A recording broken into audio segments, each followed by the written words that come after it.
RJ ಅವ್ರಿಗೆ big boss ಮನೆಯಲ್ಲಿ ಮಾತಾಡಕ್ ಅವಕಾಶನೇ ಸಿಕ್ಕಿಲ್ಲ. ನಾನು ಎಷ್ಟೋ ಸಲ ಕ್ಯಾಮ್ರಾ ಹತ್ರನೇ ಹೋಗಿ ಮಾತಾಡ್ತಾ ಇದ್ದೆ. ಅಂದ್ರೆ ಈಗ ಕೈಗೆ ಬಂದಿರೋದು ಬಾಯಿಗೆ ಬಂದಿಲ್ಲ ಅನ್ನೋಂಥದ್ದು. ಸ್ವಲ್ಪ ಒಂದ್ 2-3 ದಿನದಿಂದ ಅದೇ ಓಡ್ತಾ ಇದೆ ನನ್ನ ತಲೆಯಲ್ಲಿ. ಮಾಟ ಜನರಿಗೆ ಹೆಂಗ್ ಗೊತ್ತಾಗುತ್ತೆ, ಜನರಿಗೆ ಹೆಂಗ್ ಓಟ್ ಹಾಕ್ತಾರೆ, ಜನನೇ ನೋಡಿಲ್ಲ ಅಂದ್ಮೇಲೆ ಹೆಂಗ್ ಓಟ್ ಹಾಕ್ತಾರೆ ಅಂತ. ನೀವು ಹೊರಗಡೆ ಬಂದ್ಮೇಲೆ ಒಂದು ಸುದ್ದಿ ಆಗ್ತಿರುವಂತದ್ದು ಸರ್ ಇಲ್ಲ, I think it's genuinely very sad sir.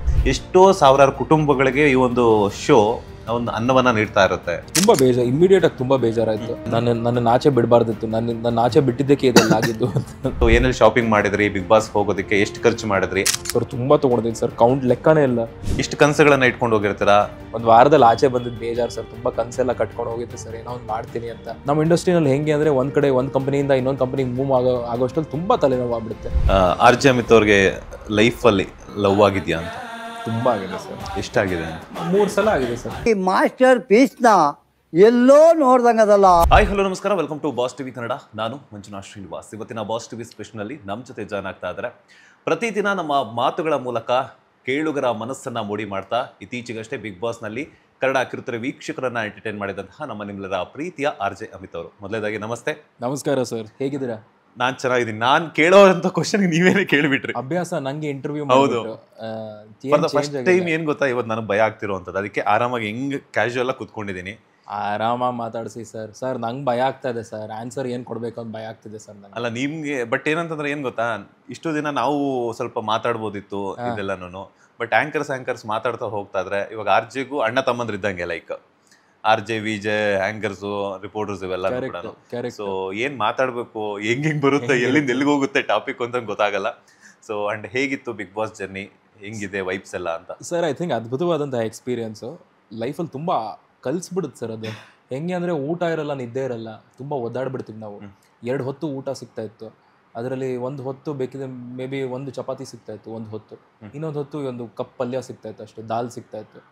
So ಆ ರೀತಿ ತಿನ್ಕೊಂಡು ಹೆಂಗೋ ಮ್ಯಾನೇಜ್ ಮಾಡಿಕೊಂಡು ಹಸಿವನ್ನ. ನಿದ್ದೆನೂ ಅಷ್ಟೇ, ನಿದ್ದೆ ಬರೋದು ಸ್ವಲ್ಪ ರೇರು. ಅಲ್ಲಿ ನಿದ್ದೆ ಎನಿವೇ ಬರಲ್ಲ, ಬಿಕಾಸ್ ತಲೆಯಲ್ಲಿ ತುಂಬ ಯೋಚನೆಗಳು ಓಡ್ತಾ ಇರುತ್ತೆ ಆ್ಯಂಡ್ ಕ್ಯಾಮ್ರಾ ಇರುತ್ತೆ ಎಲ್ಲ ಕಡೆ. ಇದು ನನ್ನ ವೈಯಕ್ತಿಕ ಅನುಭವ, ಯಾಕಂದರೆ ನನಗೆ ಇಷ್ಟೆಲ್ಲ ಕ್ಯಾಮ್ರಾಗಳ ಅಭ್ಯಾಸ ಇಲ್ಲ ಸರ್. ನಾನು ಸಿನಿಮಾ ಆ್ಯಕ್ಟರ್ಗಳಿಗೆ it's a complete different this thing. But ನನಗೆ ಹಿಂಗೆಲ್ಲ ಭಯ ಆಗ್ಬಿಡ್ತು. ಎಲ್ಲೋದ್ರೂ ಕ್ಯಾಮ್ರಾ ಹಿಂಗೆ ನಿಮ್ಮ ಕಡೆ ತಿರುಗುತ್ತೆ, ಅದು ಇದು ಮಾಡುತ್ತೆ, ಅದು ಮಾಡುತ್ತೆ, ಏನು ಬಿಡು ಪರ್ಕೊಂಡಾಗಿ ಇದೇ ಮಾಡ್ತಿರಲ್ಲ ಅಂತ ಭಯ ನನಗೆ. ಅಲ್ಲೋಗಿ ನಾನು ಹಿಂಗೆ ಮಲ್ಕೊಂಡು ಎದ್ದೋಡೋ ಅಷ್ಟು ಪಟ್ಟಂತ ಹಾಡುಗಳೆಲ್ಲ ಬಂದ್ಬಿಡುತ್ತೆ, ಹಾಡೇನೋ ಬಂದ್ಬಿಡುತ್ತೆ, ಎಬ್ಬಿಸ್ಬಿಡ್ತಾರೆ. So it is a crazy experience literally. ಯಾಕಂದರೆ ಅದು ನಿದ್ದೆ ಇಲ್ಲ, ಊಟ ಇಲ್ಲ, ಅದ್ರ ನಡುವೆ ಟಾಸ್ಕ್ಗಳು ನಡೆಯುತ್ತೆ, ಅದ್ರ ನಡುವೆ ಮೈಂಡ್ ಗೇಮ್ಸ್ ಇರುತ್ತೆ, ಕಿತ್ತಾಟಗಳು ನಡೆಯುತ್ತೆ, ಅದು ಎಲ್ಲದ್ರ ನಡುವೆ ಮೇಕಪ್ ಹಾಕೊಂಡು ಚೆನ್ನಾಗಿ ಕಾಣಿಸ್ಬೇಕು. ಅಯ್ಯೋ ಅದು ಜೆನ್ಯೂನ್ಲಿ ಒಂದು ಮನೆ ಅಲ್ಲ, ಅದೊಂದು game show, proper game show venue. ಅದು ಒಂದು ಅದ್ಭುತ ಎಕ್ಸ್ಪೀರಿಯನ್ಸ್ ಸರ್. ಯಾಕಂದರೆ ಈ ಥರ ಅಲ್ಲಾಡಿಸಿಲ್ಲ ಲೈಫನ್ನು. ಈ 1 ವಾರ ತುಂಬ ಅಲ್ಲಾಡಿಸ್ಬಿಡ್ತು ಸರ್ ನನ್ನ ಲೈಫಲ್ಲಿ. ಅಂದರೆ 1 ವಾರ ತುಂಬ ಕಮ್ಮಿ ಸರ್, ಆನೆಸ್ಟಾಗಿ ಬೇಗ ಬಂದುಬಿಟ್ಟೆ ನಾನು ಆಚೆ. ಬಟ್ ಆ 1 ವಾರದಲ್ಲಿ ಆದಂತಹ ಅನುಭವಗಳು, ಅದೊಂದೊಂದು ಎಕ್ಸ್ಪೀರಿಯನ್ಸ್ ಆಗುತ್ತಲ್ಲ ಪ್ರತಿದಿನ. ಬೆಳಗ್ಗೇನು, ಮಧ್ಯಾಹ್ನ ಏನು, ರಾತ್ರಿ ಏನೂ ಗೊತ್ತಾಗಲ್ಲ, ಏನು ನಾಲೆಡ್ಜೇ ಇಲ್ಲ, ಆಚೆ ಏನು ನಡೀತಾ ಇದೆ ಸಂಪರ್ಕ ಇಲ್ಲವೇ ಇಲ್ಲ, ಫೋನ್ ಇಲ್ಲ, ಏನೂ ಇಲ್ಲ. ಸೊ ಅದೊಂದು ಹೆವಿ ಎಕ್ಸ್ಪೀರಿಯನ್ಸ್. ಅದು ಮುಗಿಸ್ಕೊಂಡು ವಾಪಸ್ ಮನೆಗೆ ಬಂದಾಗ ಫೋನ್ ನೋಡಿದಾಗಲೂ ಅಷ್ಟೇ ಜೆನ್ಯೂನಾಗೆ ಫೋನ್ ಯೂಸ್ ಮಾಡಬೇಕು ಅಂತ ಅನಿಸೇ ಇಲ್ಲ ಸರ್. ಈಗ ನಾನು ಫೋನ್ ಯೂಸ್ ಮಾಡ್ತಾ ಇರೋದು ಸೋಷಿಯಲ್ ಮೀಡಿಯಾಗೋಸ್ಕರ, ಅದು ಬಿಟ್ಟರೆ ನನಗೆ ಜೆನ್ಯೂನಾಗಿ ಫೋನ್ ಯೂಸ್ ಮಾಡಬೇಕು ಅಷ್ಟು ಫೋನ್ ಹುಚ್ಚು ನನಗೆ. ನನ್ನ ಕೆಲಸ ಇರೋದೇ ಫೋನಲ್ಲಿ ಅಲ್ಲ ಸರ್, ಶೂಟ್ ಎಲ್ಲ ಮಾಡೋದು, ಇದೆಲ್ಲ ಮಾಡೋದು. ಈಗ ಫೋನ್ ಯೂಸ್ ಮಾಡೋ ಆ ಒಂದು ಅವಶ್ಯಕತೆನೇ ಇಲ್ಲ ಅನ್ಸುತ್ತೆ ಜೆನ್ಯೂನಾಗೆ. ಸೊ 1 ವಾರ ಅಷ್ಟು ಚೇಂಜ್ ಮಾಡ್ಬೋದು ನನ್ನಲ್ಲಿ. ಅಂದರೆ ಇಮ್ಯಾಜಿನ್ ಮಾಡಿ, ಒಂದು 2-3 ವಾರ, 1 ತಿಂಗಳು ಮುಗಿಸ್ಕೊಂಡು ಜನ ಬಂದರೆ ಹೆಂಗಿರಬಹುದು ಅಂತ. ಆ್ಯಂಡ್ ಅದು ಅವರವರ ತಲೆಗೆ ತಕ್ಕಂಗೆ ಅದು ಚೇಂಜ್ ಮಾಡುತ್ತೆ. ಕೆಲವೊಂದ್ಸಲ ಮೆಂಟಲಿ ಟ್ರಾಮಾ ಕೂಡ ಆಗ್ಬೋದು ತುಂಬ ಜನರಿಗೆ.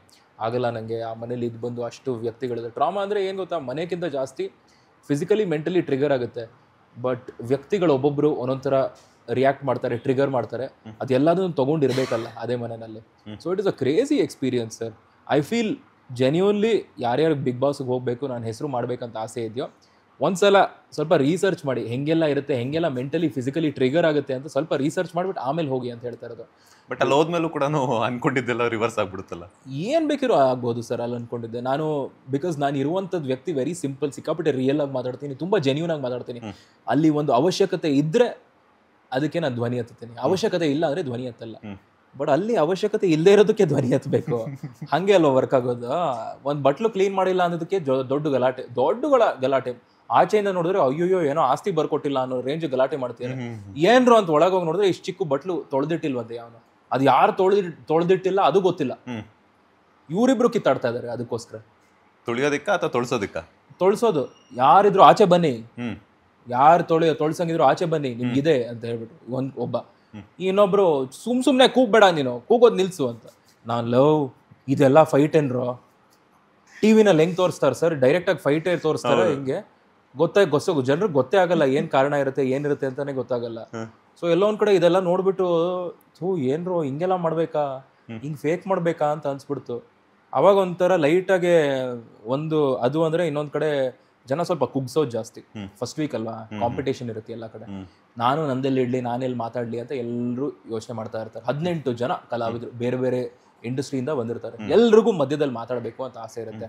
ಬಟ್ ಈ ಫುಟೇಜ್ ಬಗ್ಗೆ ಎಲ್ಲ ನನಗೆ ಗೊತ್ತಿಲ್ಲ ಸರ್, ಎಷ್ಟು ಫುಟೇಜ್ ಏನು ಹೋಗುತ್ತೆ ಅಂತೆಲ್ಲ ಗೊತ್ತಿಲ್ಲ. ನಾನು ಮಾತಾಡ್ತೀನಿ, ಚೆನ್ನಾಗಿ ಮಾತಾಡ್ತೀನಿ. ಮೇಬಿ ನಾನು ಮಾತಾಡೋರು ಎಷ್ಟೋ ವಿಷಯಗಳು ಬಂದಿಲ್ಲ ಟಿ ವಿನಲ್ಲಿ, ಬಟ್ ಅಲ್ಲಿ ಎಷ್ಟೋ ವಿಷಯಗಳನ್ನ ಡೈರೆಕ್ಟಾಗಿ ಇಗ್ನೋರ್ ಮಾಡಿಬಿಡ್ತಾರೆ. ಇಗ್ನೋರ್ ಮಾಡಿಬಿಟ್ಟು ಅಥವಾ ನಿಮ್ಮ ಮಾತುಗಳನ್ನ ಕಟ್ ಮಾಡಿಬಿಟ್ಟು ಅವ್ರು ಕಂಟಿನ್ಯೂ ಮಾಡಿಬಿಡ್ತಾರೆ ಅಂತ. ಸೊ ನಾನು ಇದೇ ಧ್ವನಿನಲ್ಲಿ ಮಾತಾಡೋದು, ನಾನು ಜೋರಾಗಿ ಕೂಗೆಲ್ಲ ಮಾತಾಡಲ್ಲ. ಒಂದು ಪಾಯಿಂಟ್ ಪ್ರೂವ್ ಮಾಡ್ಬೇಕಂದ್ರೆ ನನ್ನ ಪಕ್ಕದಲ್ಲಿ ನೀವು ಜೋರಾಗಿ ಕೂಗ್ಬಿಟ್ಟು ಮಾತಾಡಿದ್ರೆ ಓವರ್ಲ್ಯಾಪ್ ಆಗುತ್ತೆ, ನೀವು ತೊಗೊಂಡೋಗ್ಬಿಡ್ತೀರಾ ಅದನ್ನ, ಕ್ಯಾಮ್ರಾ ನಿಮ್ಮ ಕಡೆ ತಿರುಗುತ್ತೆ. I don't know. ಸೊ ಆ ರೀತಿ ಚೇಂಜ್ ಆಗಿಬಿಡುತ್ತೆ. ಸೊ ಕಟ್ ಮಾಡೋರು ಜಾಸ್ತಿ ಅಲ್ಲಿ ಅಂತ ಫಸ್ಟ್ ವೀಕಲ್ಲಿ ಕಂಪ್ಲೀಟಾಗಿ ಮಾತಾಡೋಕ್ಕೆ ಬಿಡಲ್ಲ. ಮನುಷ್ಯರಂದ ಮೇಲೆ ಬೇಸಿಕ್ ಅಲ್ವಾ ಇದು ಮಾತಾಡೋದು. ಎಲ್ಲೊಂದು ಕಡೆ ಅದಕ್ಕೆ ಅವಕಾಶ ಕೊಟ್ಟಿಲ್ಲ ಅಂದರೆ ಎಲ್ಲೊಂದು ಕಡೆ ಬೇಜಾರಾಗುತ್ತೆ. ಒಬ್ಬ RJ ಆಗಿ ನೀನು ಒಳಗೆ ಹೋಗ್ಬಿಟ್ಟು ಹೆಂಗೆ ಮಾತಾಡಿಲ್ಲ ಅಂತ ತುಂಬ ಜನ ಕೇಳ್ತಾರೆ. ಅಫ್ಕೋರ್ಸ್ ನಾನು ಮಾತಾಡಿದೆ, ಎಲ್ಲೆಲ್ಲಿ ಅವಕಾಶ ಇದೆಯೋ ನಾನು ಮಾತಾಡಿದೆ. ಇನ್ನೊಬ್ಬರನ್ನ ಕುಗ್ಗಿಸ್ಬಿಟ್ಟು ಮಾತಾಡುವಂತಹ RJ ನಾನಲ್ಲ. ನಂಗೆ ಎಲ್ಲಿ ಜೆನ್ಯೂನ್ ಆಗಿ ಮಾತಾಡ್ಬೇಕನ್ಸುತ್ತೋ ಅಲ್ಲಿ ಮಾತಾಡ್ತೀನಿ. ಅದೇ ರೀತಿ ಮಾತಾಡಿದೆ. ಐ ಥಿಂಕ್ ಅದು 24/7 ಆ ಲೈವಲ್ಲಿ ತುಂಬ ಕಾಂಟೆಂಟ್ ಹೋಯ್ತು ನಂದು. ಈ ಟೆಲಿಕಾಸ್ಟಲ್ಲಿ ಅಷ್ಟು ಹೋಗಿರಲಿಲ್ಲ. ಸೊ ತುಂಬ ಜನ ಟೆಲಿಕಾಸ್ಟಲ್ಲಿ ನೋಡಿಲ್ಲ ಅಂದರು. ಇನ್ನೂ ಕೆಲವು ಜನ ಇವತ್ತಿಗೂ ಸಪೋರ್ಟ್ ಮಾಡೋರು ಲೈವಲ್ಲಿ ನೋಡಿದ್ವಿ, ಇದು ಮಾಡಿದ್ರಿ, ಈ ಆಟ ಆಡಿಸಿದ್ರಿ, ಈ ಗೇಮ್ ಮಾಡಿದ್ರಿ, ಹಿಂಗೆ ಫ್ಲರ್ಟ್ ಮಾಡಿದ್ವಿ, ಅದು ಮಾಡಿದ್ರಿ ಅಂತೆಲ್ಲ ಲೈವಲ್ಲೇ ನೋಡಿದ್ರು. ಸೊ ನನ್ನ ಮಾತ್ರ ಸಪ್ರೇಟಾಗಿ OTTನಲ್ಲಿ ಸೈನ್ ಮಾಡಿದ್ರು, ಏನು ಮಾಡಿದ್ರು ಗೊತ್ತಿಲ್ಲ. ಬಟ್ ಸ್ವಲ್ಪ ಬೇಜಾರು, ನಂದು ಸ್ವಲ್ಪ ಟೆಲಿಕಾಸ್ಟಲ್ಲಿ ಬರಬೇಕಿತ್ತು ಅಂತ. ಅಷ್ಟು ಏನು ಕೆಡ್ದಾಗ ಮಾಡಿಲ್ಲ ನಾನು. ಅಂದರೆ ನಿಮ್ಮ ಮಾತುಗಳನ್ನು ನಾನು ಕೇಳಿದ ಮೇಲೆ ನನಗೆ ಗೊತ್ತಾಗಿದ್ದೇನಂತಂದರೆ, ಪ್ರತಿದಿನ ತನ್ನ ಕಾಯಕವನ್ನೇ ಮಾತುಗಳನ್ನಾಗಿ ಮಾಡ್ಕೊಂಡಿದ್ದಂತಹ RJ ಅವರಿಗೆ ಬಿಗ್ ಬಾಸ್ ಮನೆಯಲ್ಲಿ ಮಾತಾಡಕ್ಕೆ ಅವಕಾಶನೇ ಸಿಕ್ಕಿಲ್ಲ, ಯಾರು ಕೊಟ್ಟಿಲ್ಲ, ಮಾತಾಡಕ್ ಹೋದ್ರು ಕೇಳಿಸ್ಕೊಳ್ಳೋಕೆ ಇಲ್ಲ. ಅಷ್ಟು ಜನ ಇದ್ರು ಕೂಡ, ಅಷ್ಟು ಕ್ಯಾಮ್ರಾಗಳಿದ್ರು ಕೂಡ ಇಲ್ಲ. ನಾನು ಎಷ್ಟೋ ಸಲ ಕ್ಯಾಮ್ರಾ ಹತ್ರನೇ ಹೋಗಿ ಮಾತಾಡ್ತಾ ಇದ್ದೆ. ನೀವಾದ್ರೂ ಮಾತಾಡಿ, ಏನಂತ ಮಾತಾಡ್ತಿದ್ರಿ ಕ್ಯಾಮ್ರಾ ಹತ್ರ ಹೋಗಿ? ಬಿಗ್ ಬಾಸ್ ತುಂಬಾ ಕಷ್ಟ. ಬಿಗ್ ಬಾಸ್ ಇವ್ರುಗಳ ಜೊತೆ ನನ್ನ ಜೊತೆ ಒಂದು ಜಂಟಿಯಾಗಿ ಒಬ್ಬ ಪ್ರಾಣಿ ಇದ್ರು, ಕರಿಬಸಪ್ಪ ಅಂತ. ಇದು ಅದು ಕೆಲವೊಂದ್ಸಲ ಎಮ್ಮೆ ಆಗುತ್ತೆ, ಅದ್ರ ಚರ್ಮದ ಮೇಲೆ ಡಿಪೆಂಡ್ ಆಗುತ್ತೆ. ಕೆಲವೊಂದ್ಸಲ ಹುಲಿ ಆಗುತ್ತೆ, ಹೋಗ್ತಾ ಹೋಗ್ತಾ ಇಲಿ ಆಗ್ಬಿಡ್ತು, ಮಧ್ಯದಲ್ಲಿ ಎಮ್ಮೆ ಆಗುತ್ತೆ. ಅಂದ್ರೆ ಎಷ್ಟು ಹೇಳಿದ್ರು ಚರ್ಮ ಅದು ಅಂಟಲ್ಲ ಅಂತ. ಆ ಥರದ್ದು ಡಿಫ್ರೆಂಟ್ ಪ್ರಾಣಿ. ಸೊ ಎಷ್ಟೋ ಸಲ ನಾನು ಬಿಗ್ ಬಾಸ್ಗೆ ಹೋಗಿ ಮಾತಾಡೋದು, ಬಿಗ್ ಬಾಸ್ ಆಗಲ್ಲ, ಬಿಗ್ ಬಾಸ್ ಈ ಅಪ್ಪನ ಜೊತೆ ಆಗ್ತಾ ಇಲ್ಲ, ನಂಗೆ ಪ್ಲೀಸ್ ಕರ್ಕೊಂಬಿಡಿ, ನನಗೆ ಜಂಟಿ ಬೇಡ, ಒಂಟಿ ಮಾಡಿಸ್ಬಿಡಿ, ನನಗೆ ಆರಾಮಾಗಿರ್ತೀನಿ, ನಾನು ಆಗ್ತಾ ಇಲ್ಲ ಅಪ್ಪನ ಜೊತೆ ಗೊರಕೆ ಹೊಡಿತಾನೆ ನೈಟ್ ಎಲ್ಲ. ಬೆಳಗ್ಗೆ ನೋಡಿದ್ರೆ ಬೇಗ ಎಬ್ಬಿಸ್ಬಿಟ್ಟು ಬಾತ್ರೂಮ್ ಹೋಗ್ಬೇಕಂತ ಬೇರೆ ಹೇಳ್ಬಿಟ್ಟು ಕರ್ಕೊಂಡು ಹೋಗ್ಬಿಡ್ತಾನೆ. 10 ನಿಮಿಷಕ್ಕೆ ಬಾತ್ರೂಮ್ ಕರ್ಕೊಂಡು ಹೋಗೋದು, ಆಗ್ತಾ ಇಲ್ಲ ಬಿಗ್ ಬಾಸ್ ಅಂತ ಹೇಳ್ಬಿಟ್ಟು ಈಗೆಲ್ಲ ತುಂಬಾ ಮಾತಾಡ್ತಾ ಇದ್ದೆ. ಬಿಗ್ ಬಾಸ್ ಇವತ್ತಿನ ದಿನಕ್ಕೆ ನಾನು ಈ ಒಂದು ಹಾಡು ಡೆಡಿಕೇಟ್ ಮಾಡ್ತೀನಿ ಅಂತ ಹಾಡೋದು ಅದೇ ತುಂಬಾ ಮಾಡ್ತಾ ಇದ್ವಿ. ಸೊ ಎಲ್ಲೋ ಒಂದ್ ಕಡೆ ಮಾತಾಡೋರು ತುಂಬಾ ಜಾಸ್ತಿ, ಅವಕಾಶ ಕೊಡೋರು ಕಮ್ಮಿ, ತುಂಬಾ ಕಮ್ಮಿ. Last I think Manju ma'am, Spandana ಇವರೆಲ್ಲ ಮಾತು ಕೇಳಿಸ್ಕೊಂತ ಇದ್ರು, ವೆರಿ ಸ್ವೀಟ್ಲಿ ಮಾತಾಡ್ತಾ ಇದ್ರು. ಅದೊಂದು ತುಂಬಾ ಖುಷಿ ಆಗ್ತಾ ಇತ್ತು ನಂಗೆ. ಅದು ಬಿಟ್ರೆ ಮಾತು ಆಡೋರೇ ಜಾಸ್ತಿ, ಹೇಳೋರು ಜಾಸ್ತಿ, ಕೇಳೋರು ಕಮ್ಮಿ ಅಲ್ಲಿ ನಮ್ಮನೇಲಿ. ಫಸ್ಟ್ ವೀಕ್ ಅಲ್ವಾ ಸರ್, ಫಸ್ಟ್ ವೀಕಲ್ಲಿ ಯಾರೇ ನಾಮಿನೇಟ್ ಆದ್ರೂ ಅದು ಅವ್ರ ಮೇಲೆ ಇರಲ್ಲ ಸರ್, ಅದು ಅಲ್ಲಿರುವಂತಹ ಫ್ರೆಂಡ್ಶಿಪ್ಗಳ ಮೇಲಿರುತ್ತೆ. ಬಿಕಾಸ್ ಫಸ್ಟ್ ವೀಕಲ್ಲಿ ಏನು ಗೊತ್ತಾಗಲ್ಲ ಯಾರಿಗೂ ಯಾರ ಬಗ್ಗೆನೂ. ಸೊ ಅವ್ರವರೇ ನಾಮಿನೇಟ್ ಮಾಡ್ಕೊಂಡು ಅಥವಾ ಫ್ರೆಂಡ್ ಸರ್ಕಲ್ ಇರೋರು ಇಟ್ಕೊಂಡು ಆ ಸೇಫ್ ಝೋನ್ ಮಾಡ್ಕೊಂಡು ಒಬ್ರನ್ನ ಬಲಿಕಾ ಬಕ್ರಾ ಮಾಡಿಬಿಟ್ಟು ಅವ್ರಿಗೆಲ್ಲರೂ ಅವ್ರ ಮೇಲೆ ಇದು ಮಾಡೋದು. ಇಫ್ ಯು ಹ್ಯಾವ್ ನೋಟಿಸ್ಡ್, ಮನೇಲಿರೋ ಎಷ್ಟೋ ಜನ ನಮ್ಮನ್ನೇ ನಾಮಿನೇಟ್ ಮಾಡಿದ್ರು. ನನ್ನ ಕರಿಬಸಪ್ಪ ಅವ್ರನ್ನ ಆಲ್ಮೋಸ್ಟ್ ಎಲ್ಲರೂ ನಮ್ಮನ್ನೇ ನಾಮಿನೇಟ್ ಮಾಡಿದ್ರು. ಅದು ಅವ್ರಿಗೆ ಇವೆಂಚುಲಿ ಗೊತ್ತಾಗ್ಬಿಡ್ತು, ಇದೊಂದು ಸೇಫ್ ಸ್ಪಾಟ್, ಇವ್ರು ನಾಮಿನೇಟ್ ಮಾಡಿಬಿಟ್ರೆ ಈಸಿ, ಈ ಒಂದು ಕಾರಣ ಇದೆ ಅಂತ. ನಮ್ಗಿಂತ ಕಮ್ಮಿ ಒಂದು ವಾರದಲ್ಲಿ ನಮ್ಗಿಂತ ಕಮ್ಮಿ ಜಾನ್ವಿ ಮಾತಾಡಿದ್ದು, ನಮ್ಗಿಂತ ಕಮ್ಮಿ ಧ್ರುವಂತ್ ಮಾತಾಡಿದ್ದು. ಅವ್ರಿಗೆ ಹುಷಾರಿರಲಿಲ್ಲ ಅಂತ ಸೈಲೆಂಟ್ ಆಗಿದ್ರು 2-3 ದಿನ, ಯಾರು ನಾಮಿನೇಟ್ ಮಾಡಿಲ್ಲ ಅವ್ರನ್ನ. ಫ್ರೆಂಡ್ಶಿಪ್ ಅನ್ನೋದು ಅಷ್ಟು ಇಂಪಾರ್ಟೆಂಟ್ ಆಗ್ಬಿಡುತ್ತೆ ಅವ್ರುಗಳಿಗೆ. ಮಾತಾಡಲ್ಲ ಅಂತ ಹೇಳ್ಬಿಟ್ಟು ಅದು ಕುಗ್ಸೋದು ತುಂಬಾ ಈಸಿ, ಒಬ್ರನ್ನ ಬೀಡ್ಸೋದು. ಇನ್ಫ್ಯಾಕ್ಟ್ ಸುದೀಪ್ ಸರ್ ಅದೇ ಹೇಳಿದ್ರು, ಇದು ನಿಮ್ಮ ಅಭಿಪ್ರಾಯ, ನಿಮ್ಮೆಲ್ಲರ ಅಭಿಪ್ರಾಯ ಆಗಿರ್ಬೋದು, ಇದು ಜನರ ಅಭಿಪ್ರಾಯ ಬೇರೆದಾಗಿರ್ಬಹುದು ಅಂತ. ಬಟ್ ಎಷ್ಟೋ ವಿಷಯಗಳು ಟೆಲಿಕಾಸ್ಟ್ ಆಗಿಲ್ಲ ಅಂದಾಗ ಬೇಜಾರಾಯ್ತು ಸರ್, ಅಷ್ಟೇ. ಅಂದರೆ ಈಗ ಕೈಗೆ ಬಂದಿರೋದು ಬಾಯಿಗೆ ಬಂದಿಲ್ಲ ಅನ್ನೋವಂಥದ್ದು ಅದೇ ಆಗ್ತಾ ಇರೋದು. ಅದು ಸ್ವಲ್ಪ ಒಂದು 2-3 ದಿನದಿಂದ ಅದೇ ಓಡ್ತಾ ಇದೆ ನನ್ನ ತಲೆಯಲ್ಲಿ. ಬಿಕಾಸ್ ಹಿಂಗೆ ಹೋದೆ ಪಟ್ ಅಂತ ಬಂದ್ಬಿಟ್ಟೆ ಆಚೆ, ಪಟ್ ಅಂತ ಆಚೆ ಬಂದಿದ್ದೆ. ಏನು ಗುರು ಇದು, ಏನೇನು ಕನಸುಗಳನ್ನ ಹಿಡ್ಕೊಂಡು ಏನೇನು ಮಾಡ್ಬೇಕಂತ ಹೋಗಿದ್ದು, ಹಿಂಗೆ ಬಂದ್ಬಿಟ್ನಾ ಅಂತ ಹೇಳ್ಬಿಟ್ಟು ತುಂಬ ಬೇಜಾರಾಗ್ಬಿಡ್ತು, ಸಿಕ್ಕಾಪಡೆ ಬೇಜಾರಾಗ್ಬಿಡ್ತು. ನಾನು ಮನುಷ್ಯನೇ ಅಲ್ವಾ ಸರ್, ನನಗೂ ನೋವಾಗುತ್ತಲ್ವ ಸರ್. ಅಲ್ಲಿ ಹೋಗ್ಬಿಟ್ಟು ಫಸ್ಟ್ ಆಫ್ ಆಲ್ ಆ ಥರದ ಒಂದು ಆಟ ಸರಿ ಲಾಸ್ಟ್ 2-3 ಡೇಸ್ ಅದರಲ್ಲೂ ನುಗ್ಗಿ ಸ್ವಲ್ಪ ಓಪನ್ ಅಪ್ ಆಗ್ಬಿಟ್ಟು ಇನ್ನೂ ಜಾಸ್ತಿ ತಲೆ ಇದೆಲ್ಲ ಗೇಮ್ ಶೋ ಥರದ್ದೆಲ್ಲ ಮಾಡಿಸಿ ಆಟ ಆಡಿಸ್ತಾ ಇದ್ದೆ. ಬಟ್ ಅಷ್ಟು ನಾಮಿನೇಷನ್ನೇ ಆಗಿ ಕಳಿಸ್ಬಿಟ್ರು ನಮ್ಮನ್ನು. ಅಲ್ಲ ಎಂಟರ್ಟೈನ್ ಮಾಡಿರುವಂಥದ್ದೇ ಟೆಲಿಕಾಸ್ಟ್ ಆಗಿಲ್ಲ ಅಂತಂದಾಗ ನಿಮ್ಮ ಆಟ ಜನರಿಗೆ ಹೆಂಗೆ ಗೊತ್ತಾಗುತ್ತೆ, ಜನರಿಗೆ ಹೆಂಗೆ ಓಟ್ ಹಾಕ್ತಾರೆ ಅಂತ. ಹೆಂಗೆ ಓಟ್ ಹಾಕ್ತಾರೆ ಅಂತ ವೆರಿ ಸಿಂಪಲ್. ಜನನೇ ನೋಡಿಲ್ಲ ಅಂದಮೇಲೆ ಹೆಂಗೆ ಓಟ್ ಹಾಕ್ತಾರೆ ಅಂತ. ನಾನು ಸೋಷಿಯಲ್ ಮೀಡಿಯಾನಲ್ಲಿ ನನ್ನ ಪೇಜಲ್ಲಿ 24/7 ಲೈವಲ್ಲಿ ಯಾರ್ಯಾರು ಆ ವಿಡಿಯೋ ಎಲ್ಲ ಇಟ್ಕೊಂಡಿದ್ದಾರೋ ಅದೆಲ್ಲ ಶೇರ್ ಮಾಡ್ತಾ ಇದ್ದೀನಿ. ನೋಡ್ರೋ ಇದು ಮಾಡಿದೆ, ನೋಡ್ರೋ ಇದು ಮಾಡಿದೆ, ನೋಡ್ರು. ನಾನು ಪ್ರೂವ್ ಮಾಡ್ಬೇಕಾ ಸರ್, ನಾನು ನನ್ನ ಕ್ಯಾಮ್ರಾ ತೊಗೊಂಡೋಗ್ಬೇಕಿತ್ತು ಸಪ್ರೇಟಾಗಿ, ನೋಡ್ರು ನಾನು ಇದೆಲ್ಲ ಮಾಡಿದೆ ಅಂತ ಹೇಳ್ಬಿಟ್ಟು ಎಲ್ಲರ ಜೊತೆ ಮಾತಾಡಿದ್ದೀನಿ. ಕಾಕ್ರೋಚ್ ಸುದ್ದಿ ಅವ್ರ ಜೊತೆ ಕೂತ್ಕೊಂಡು ಸಿಕ್ಕಾಪಡೆ ಕೂಳೆ ಮಾಡಿದ್ದೀನಿ.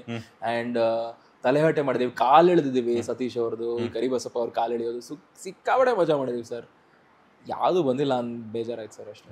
ಎಸ್, ಇದ್ರ ಬಗ್ಗೆ ಮತ್ತಷ್ಟು ಮಾತನಾಡಿಸುವಂಥದ್ದಿದೆ. ಅದಕ್ಕಿಂತ ಮುಂಚೆ ಏನಂತಂದರೆ, ಈಗ ಒಂದು ನೀವು ಹೊರಗಡೆ ಬಂದಮೇಲೆ ಒಂದು ಸುದ್ದಿ ಆಗ್ತಿರುವಂಥದ್ದು. ಸೊ ಕರ್ನಾಟಕ ಪೊಲ್ಯೂಷನ್ ಕಡೆಯಿಂದ ಒಂದಷ್ಟು ಸುದ್ದಿ ಆಗ್ತಾ ಇದೆ. ಬಿಗ್ ಬಾಸ್ ಮನೆಯನ್ನು ಕ್ಲೋಸ್ ಮಾಡಬೇಕು, ಸ್ಪರ್ಧಿಗಳನ್ನು 7:00ವರೆಗೆ ಹೊರಗಡೆ ಕಳಿಸ್ಬೇಕು ಅನ್ನುವಂಥದ್ದು. ನನಗೆ ಬಹುಶಃ ನೀವು ಸಿಕ್ಕಿರುವಂಥದ್ದು ಒಂಥರ ಒಳ್ಳೇದೇ ಅಂತ ಅನ್ಸುತ್ತೆ. ಒಳ್ಳೆ ಟೈಮಿಂಗ್ ಸಿಕ್ಕಿದೆ. ಒಳ್ಳೆ ಟೈಮ್ಗೆ ಸಿಕ್ಕಿದ್ದೀರಾ. ಯಾಕಂತಂದರೆ ನೀವು ಬಂದಿದ್ದ 1-2 ದಿನಕ್ಕೆ ಮತ್ತೆ ಅಗೇನ್ ಈ ಒಂದು ಸುದ್ದಿ. ಯಾಕಂತಂದ್ರೆ ಬಿಗ್ ಬಾಸ್ ಅಂತ ಬಂದಾಗ ನೆಗೆಟಿವ್ ಬರುತ್ತೆ, ಪಾಸಿಟಿವ್ ಬರುತ್ತೆ. ಕೆಲವೊಬ್ಬರು ಪಾಸಿಟಿವ್ ಆಗಿ ಮಾತಾಡ್ತಾರೆ, ಕೆಲವೊಬ್ರು ನೆಗೆಟಿವ್ ಆಗಿ ಬರ್ತಾರೆ. ಸೊ ಈಗ ಬಂದಿರುವಂಥದ್ದು ಏನಂತಂದ್ರೆ, ಅಲ್ಲಿ ಸುತ್ತಮುತ್ತ ವಾತಾವರಣ ಮಾಡುವಂಥವ್ರಿಗಾಗಿರ್ಬೋದು, ವಾಸ ಮಾಡುವಂಥವ್ರಿಗಾಗಿರ್ಬೋದು, ಅಲ್ಲಿ ಏನೋ ಒಂಥರ ಸಮಸ್ಯೆಗಳಾಗ್ತಾ ಇದೆ, ಲೀಗಲಿ ಒಂದು ಪರ್ಮಿಷನನ್ನು ತಗೊಂಡಿಲ್ಲ ಅನ್ನುವಂಥದ್ದು ವಿಚಾರ ಬರ್ತಾ ಇದೆ. ಇವತ್ತು ಸಂಜೆ 7:00ವರೆಗೆ ಕ್ಲೋಸ್ ಮಾಡಬೇಕು. ಈಗಾಗಲೇ ಒಂದು ಬೀಗವನ್ನು ಹಾಕಿದ್ದಾರೆ ಸ್ಟುಡಿಯೋಗೆ. ಅದ್ರ ಜೊತೆಗೆ ಇನ್ನೊಂದೇನಂತಂದರೆ, ಸ್ಪರ್ಧಿಗಳನ್ನು 7:00ವರೆಗೆ ಹೊರಗಡೆ ಕಳಿಸ್ಬೇಕು ಅನ್ನುವಂಥದ್ದು. ಸೊ ಆ್ಯಸ್ ಎ ಕಂಟೆಸ್ಟೆಂಟ್ ಆಗಿ ನೀವು ಕೂಡ ಒಂದು ವಾರದ ತನಕ ಇದ್ರಿ, ಏನು ಹೇಳ್ತೀರಾ ಅಂತ? ಸರ್ ಇಲ್ಲ, I think it's genuinely very sad sir. ಪಾಪ ಒಂದು ಶೋ ಮಾಡಬೇಕಂದ್ರೆ ಸುಲಭ ಅಲ್ಲ ಸರ್. ಒಂದು ಸೆಟ್ಟಲ್ಲಿ ಸಾವಿರಾರು ಜನ ಕೆಲಸ ಮಾಡ್ತಾರೆ ಸರ್. ಪ್ರತಿ ಕ್ಯಾಮ್ರಾ ಹಿಂದೆ ಒಬ್ಬರು ನಿಂತಿರ್ತಾರೆ. ಅಲ್ಲಿ ಒಂದು ಎಡಿಟಿಂಗ್ ಟೀಮ್ ಇರುತ್ತೆ, ಪಕ್ಕದಲ್ಲಿ ಅಡ್ಮಿನಿಸ್ಟ್ರೇಟಿವ್ ಬ್ಲಾಕಲ್ಲಿ ಕೆಲಸ ಮಾಡ್ತಾ ಇರ್ತಾರೆ, ಟಾಸ್ಕ್ ಟೀಮ್ ಅಂತಿರುತ್ತೆ, ಅದು ಫರ್ನಿಷಿಂಗು, ಕಾರ್ವಿಂಗು ಅಷ್ಟೆಲ್ಲ ಮಾಡ್ತಾ ಇರ್ತಾರೆ ಸರ್. ತುಂಬ ಕಷ್ಟಪಡ್ತಾರೆ. ಆ ಒಂದು ಶೋನ ನಂಬ್ಕೊಂಡು ಎಷ್ಟೋ ಜೀವಗಳಿದೆ ಸರ್, ಎಷ್ಟೋ ಜನ ಕೆಲಸ ಮಾಡ್ತಾ ಇದ್ದಾರೆ. ಅದು ಬಿಟ್ಟು ಆ ಒಳಗಿರುವಂತಹ ಕಂಟೆಸ್ಟೆಂಟ್ಸ್ ಆಡುವಂತಹ ಆಟ ಕೋಟ್ಯಾಂತರ ಜನ ಜಗತ್ತಿನ ಎಲ್ಲ ಕಡೆ ಕುತ್ಕೊಂಡು ನೋಡ್ತಾ ಇರ್ತಾರೆ ಸರ್. ಅಂದರೆ ಅಷ್ಟು ಇಂಪಾರ್ಟೆಂಟು ಈ ಒಂದು ಕಾರ್ಯಕ್ರಮ ಅವರವರ ಲೈಫ್ಗಳಲ್ಲಿ. ಆ್ಯಂಡ್ ಸುದೀಪ್ ಸರ್ಗೋಸ್ಕರ ನೋಡ್ತಾರೆ. Massive respect ಅವ್ರಿಗಿರುವಂಥದ್ದು. ಸೊ ಇಂಥ ಒಂದು ದೊಡ್ಡ ಶೋ ಮಧ್ಯದಲ್ಲಿ ನಿಂತೋಯ್ತು ಅಂದರೆ ತುಂಬ ಅವಮಾನ ಆಗುವಂತಹ ಒಂದು ವಿಷಯ ಸರ್. ತುಂಬ ಬೇಜಾರಾಗುತ್ತೆ ಜೆನ್ಯೂನ್ಲಿ ಅಂತ.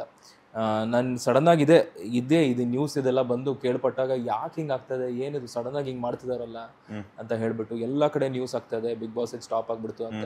ಆಟ ನಿಂತೋಗ್ಬಿಡ್ತು ಮಧ್ಯದಲ್ಲಿ. ನಾನು ಈ ಒಳಗಿನ ಸೀನ್ ಬಗ್ಗೆ ಮಾತಾಡ್ತಾ ಇರೋದು. ಅಂದರೆ ಒಳಗೆ ಎಲ್ಲರೂ ಒಂದು ಫ್ಲೋನಲ್ಲಿ ಆಟ ಆಡ್ತಾ ಇರ್ತಾರೆ, ಒಂದು ಇದ್ರಲ್ಲಿ ಆಟ ಆಡ್ತಾ ಇರ್ತಾರೆ. ಸಡನ್ನಾಗಿ ನಿಲ್ಲಿಸ್ಬಿಟ್ಟು ಎಲ್ಲರೂ ಆಚೆ ಕರ್ಕೊಂಡು ಹೋದಾಗ ಆ ಫ್ಲೋನೇ ಹೋಗ್ಬಿಡುತ್ತೆ. ಈಗ ನಾಳಿದ್ದೇನೋ ಅವ್ರು ಇರೋ ಫುಟೇಜ್ ಇಟ್ಕೊಂಡು ಮ್ಯಾನೇಜ್ ಮಾಡ್ಬೋದು, ಬಟ್ ಆ complete flow of mind game, ಆ ಯೋಚನೆಗಳು ಅದೆಲ್ಲ ಹೋಗ್ಬಿಡುತ್ತೆ ಅವ್ರುಗಳಿಗೆ.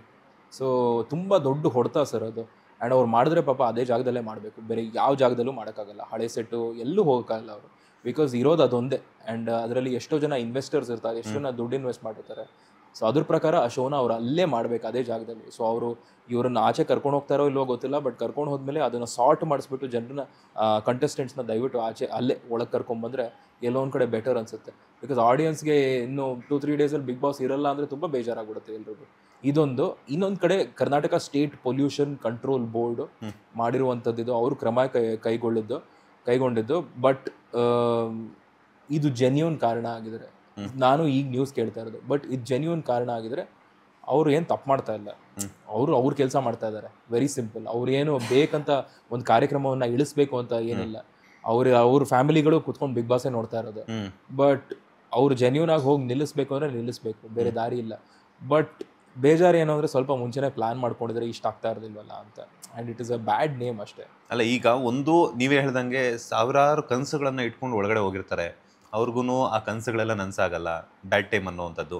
ಅದರೊಟ್ಟಿಗೆ ಎಷ್ಟೋ ಸಾವಿರಾರು ಕುಟುಂಬಗಳಿಗೆ ಈ ಒಂದು ಶೋ ಒಂದು ಅನ್ನವನ್ನು ನೀಡ್ತಾ ಇರುತ್ತೆ. ಸೊ ಅದನ್ನು ಅದ್ರ ಜೊತೆಗೆ ಎಷ್ಟೋ ದಿನಗಳ ಕಾಲ, ತಿಂಗಳಾನುಗಟ್ಟಲೆ ಆ ಸೆಟ್ಟನ್ನು ಹಾಕಿರ್ತಾರೆ, ಎಲ್ಲ ರೆಡಿ ಮಾಡಿರ್ತಾರೆ. ಅದ್ರ ಜೊತೆಗೆ ಎಲ್ಲನೂ ಕೂಡ ಅವಲಂಬಿತವಾಗಿರ್ತಾರೆ. ಸೊ ಅಂಥವ್ರಿಗೆಲ್ಲ ಹೊಡೆತ ಬೀಳುತ್ತಲ್ಲ ಅಂತ. ತುಂಬ ಹೊಡೆತ ಬೀಳುತ್ತೆ ಸರ್. ಅದು ತುಂಬ ಬೇಜಾರಾಗುವಂಥ ವಿಷಯ. ಇದು ಕೇಳಿದ್ದೆ ತುಂಬ ಇಮ್ಮಿಡಿಯೇಟಾಗಿ ತುಂಬ ಬೇಜಾರಾಯಿತು. ಇನ್ನೊಂದು ಕಡೆ ನನ್ನಲ್ಲಿ ಒಂದು ಸ್ವಲ್ಪ ವಿಚಿತ್ರ ಒಂದು ನರಿ ಮನಸ್ಸಿದೆ. ನನ್ನ ಆಚೆ ಬಿಡಬಾರ್ದಿತ್ತು, ನನ್ನ ಆಚೆ ಬಿಟ್ಟಿದ್ದಕ್ಕೆ ಇದೆಲ್ಲ ಆಗಿದ್ದು ಅಂತ. ಇಲ್ಲ ಜೋಕ್ ಹೇಳ್ತಾ ಇದ್ದು. ಬಟ್ ಐ ಥಿಂಕ್ ಪಾಪ ಸರ್, ಬೇಜಾರಾಗುತ್ತೆ ಸರ್. ಆ ಕಂಟೆಸ್ಟೆಂಟ್ಸ್ ಅಲ್ಲದೆ ಆ ಶೋನ ನಂಬ್ಕೊಂಡಿರುವಂತಹ ಶೋ ಮೇಕರ್ಸು, ಟೆಕ್ನಿಷಿಯನ್ಸು ಎಲ್ಲರೂ ನೋಡಿದ್ರೆ ಬೇಜಾರಾಗುತ್ತೆ. ಕಂಟೆಸ್ಟೆಂಟ್ಸ್ದು ಏನಲ್ಲ, ಅಲ್ಲಿ ಒಳಗೋಗಿ ಆಟಾಡ್ಬಿಟ್ಟು ಆಚೆ ಬರೋದಷ್ಟೇ. ಎಷ್ಟು ಕೆಲಸ ಮಾಡ್ತಾರೆ ಗೊತ್ತಾ ಸರ್, ಆ ಕ್ರಿಯೇಟಿವ್ ಟೀಮ್ ಕೂತ್ಕೊಂಡು ಎಷ್ಟು ಇದೆಲ್ಲ ಮಾಡ್ತಾರೆ. ಡಿಸೈನ್ ಮಾಡಬೇಕು ಒಂದು ಆಟ, ಒಂದು ಟಾಸ್ಕ್ ಹೆಂಗಿರುತ್ತೆ ಅಂತ ಡಿಸೈನ್ ಮಾಡಬೇಕು. ಆ ಟಾಸ್ಕ್ ಪ್ರಕಾರ ಪ್ರಾಪ್ಸ್ ಎಲ್ಲ ರೆಡಿ ಮಾಡಬೇಕು. ಅದನ್ನು ಮನೆ ಬ್ಲೈಂಡ್ಸ್ ಇಳಿಸ್ಬಿಟ್ಟು ಕ್ಲೀನಾಗಿ ಅರೇಂಜ್ ಮಾಡಬೇಕು. ಆಮೇಲೆ ಅದರ ಅರ್ಥ ಹೆಂಗೆ ಆಡೋದು, ಆಟನೇ ಡಿಸೈನ್ ಮಾಡಬೇಕು ಫ್ರಮ್ ಬೇಸಿಕ್. ಇದರಿಂದ ಸ್ಟಾರ್ಟ್ ಮಾಡಬೇಕು. ಅದರದೊಂದು ಪೇಪರಲ್ಲಿ ಹಾಕೊಂಡು ನಮಗೆ ಅರ್ಥ ಮಾಡಿಸ್ಬೇಕು. ಅದು ಅಯ್ಯೋ ತುಂಬ ಕೆಲಸ ಸರ್ ಅದು. It is very difficult. ಪಾಪ ಅಂಥವ್ರಿಗೆ ಇದಾಯ್ತಲ್ಲ ಅಂತ ಅಷ್ಟೇ ಬೇಜಾರು ನನಗೆ. I hope it works out. ಏನೋ ಮಾಡ್ತಾರೆ ಸರ್ ಇವರೆಲ್ಲ, ದೊಡ್ಡವ್ರು ಸರ್. ನಮ್ಮ ತಲೆಯಲ್ಲಿ ನಮ್ಮ ಕಣ್ಣಲ್ಲಿ ಏನಾದ್ರೆ ಇವರು ದೊಡ್ಡವ್ರು, ಅವರು ದೊಡ್ಡವ್ರು ಏನೋ ಮಾತಾಡ್ಕೊತಾರೆ ಅಂತ. ಸಾರ್ಟ್ ಔಟ್ ಆದರೆ ಒಳ್ಳೇದು ಅಂತ. ಸಾರ್ಟ್ ಔಟ್ ಮಾಡ್ಕೊಳ್ಳಿ. ಬಿಕಾಸ್ ಐ ಥಿಂಕ್ ಕೋಟ್ಯಾಂತರ ಫ್ಯಾನ್ಸ್ ಕೂತ್ಕೊಂಡು ವೇಟ್ ಮಾಡ್ತಾ ಇರ್ತಾರೆ ಮನೇಲಿ ನೋಡೋಕ್ಕೆ ಏನಾಯ್ತು, ನೆಕ್ಸ್ಟ್ ಏನಾಯ್ತು ಅಂತ. First of all flow cut ಆಗಿಬಿಟ್ಟಿರುತ್ತೆ ಈಗ. ಹೌದು. ತಿರ್ಗಾ ಅವ್ರು ಬಂದು ತಿರ್ಗಾ ಫ್ರೆಶ್ ಮೈಂಡ್ ಸೆಟ್ ಜೊತೆ ಶುರು ಮಾಡಬೇಕು. ಸೊ ಅದಕ್ಕೆ ಸ್ವಲ್ಪ ಅಲ್ಲಿಗೆ ಒಂದೆರಡು ದಿನ ಲೈಕ್ ಏನಂತಾರೆ ಬ್ರೇಕ್ ಆದಂಗೆ ಆಗ್ಬಿಟ್ಟಿರುತ್ತೆ. ಎಕ್ಸಾಕ್ಟ್ಲಿ. ಆ್ಯಂಡ್ ಪಾಪ ಅವ್ರು ಐ ಡೋಂಟ್ ನೋ, 7:30 ಅಕಸ್ಮಾತ್ ನೀವು ಹೇಳಿದ್ರೆ 7:30 ಅವರು ಪೊಲೀಸ್ ಅವ್ರ ಮನೆಗೆ ಒಳಗೆ ಹೋಗಬಹುದು ಅಂತ. ಅವರು ಆಲ್ರೆಡಿ ಹೋಗಿದ್ದಾರೆ, ಲಾಕ್ ಮಾಡಿ ಬಂದಿದ್ದಾರೆ. ಬಟ್ 7:30ಗೆ ಕಂಟೆಸ್ಟೆಂಟ್ಸ್ನ ಹೊರಗಡೆ ಕಳಿಸ್ಬೇಕು ಅನ್ನೋವಂಥದ್ದು. ಆ ಹೊರಗೆ ಈಗಾಗಲೇ ಬೀಗ ಹಾಕಿದ್ದಾರೆ ಅಂತ ಒಂದು ಸುದ್ದಿ ಬರ್ತಾ ಇದೆ. ಕಳಿಸ್ಲೇಬೇಕು ಅಂತ ಕಂಟೆಸ್ಟೆಂಟ್ಸ್ನ ಆಚೆ. ಇದು ಗೌರ್ಮೆಂಟ್ ಕಡೆಯಿಂದಾನೇ ಬಂದಿರುವಂಥ ಒಂದು ಆರ್ಡ್ರು ಅಂತಲೂ ಕೂಡ ಬರ್ತಾ ಇದೆ.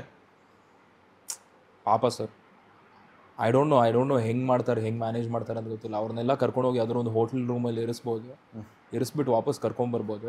But it's gonna get difficult for them. ತುಂಬ ದೊಡ್ಡ ಬ್ರೇಕ್ ಆಗುತ್ತೆ ಆ ಶೋ ಇದಕ್ಕೆ ಅಂತ. ಚೈನೇ ಬ್ರೇಕ್ ಆದಂಗೆ ಅದು. ಟೆಕ್ನಿಕಲಿ ಕೂಡ ತುಂಬ ಪ್ರಾಬ್ಲಮ್ ಆಗುತ್ತೆ, ಕಂಟೆಸ್ಟೆಂಟ್ಸ್ಗೂ ತುಂಬ ಇಶ್ಯೂ ಆಗುತ್ತೆ.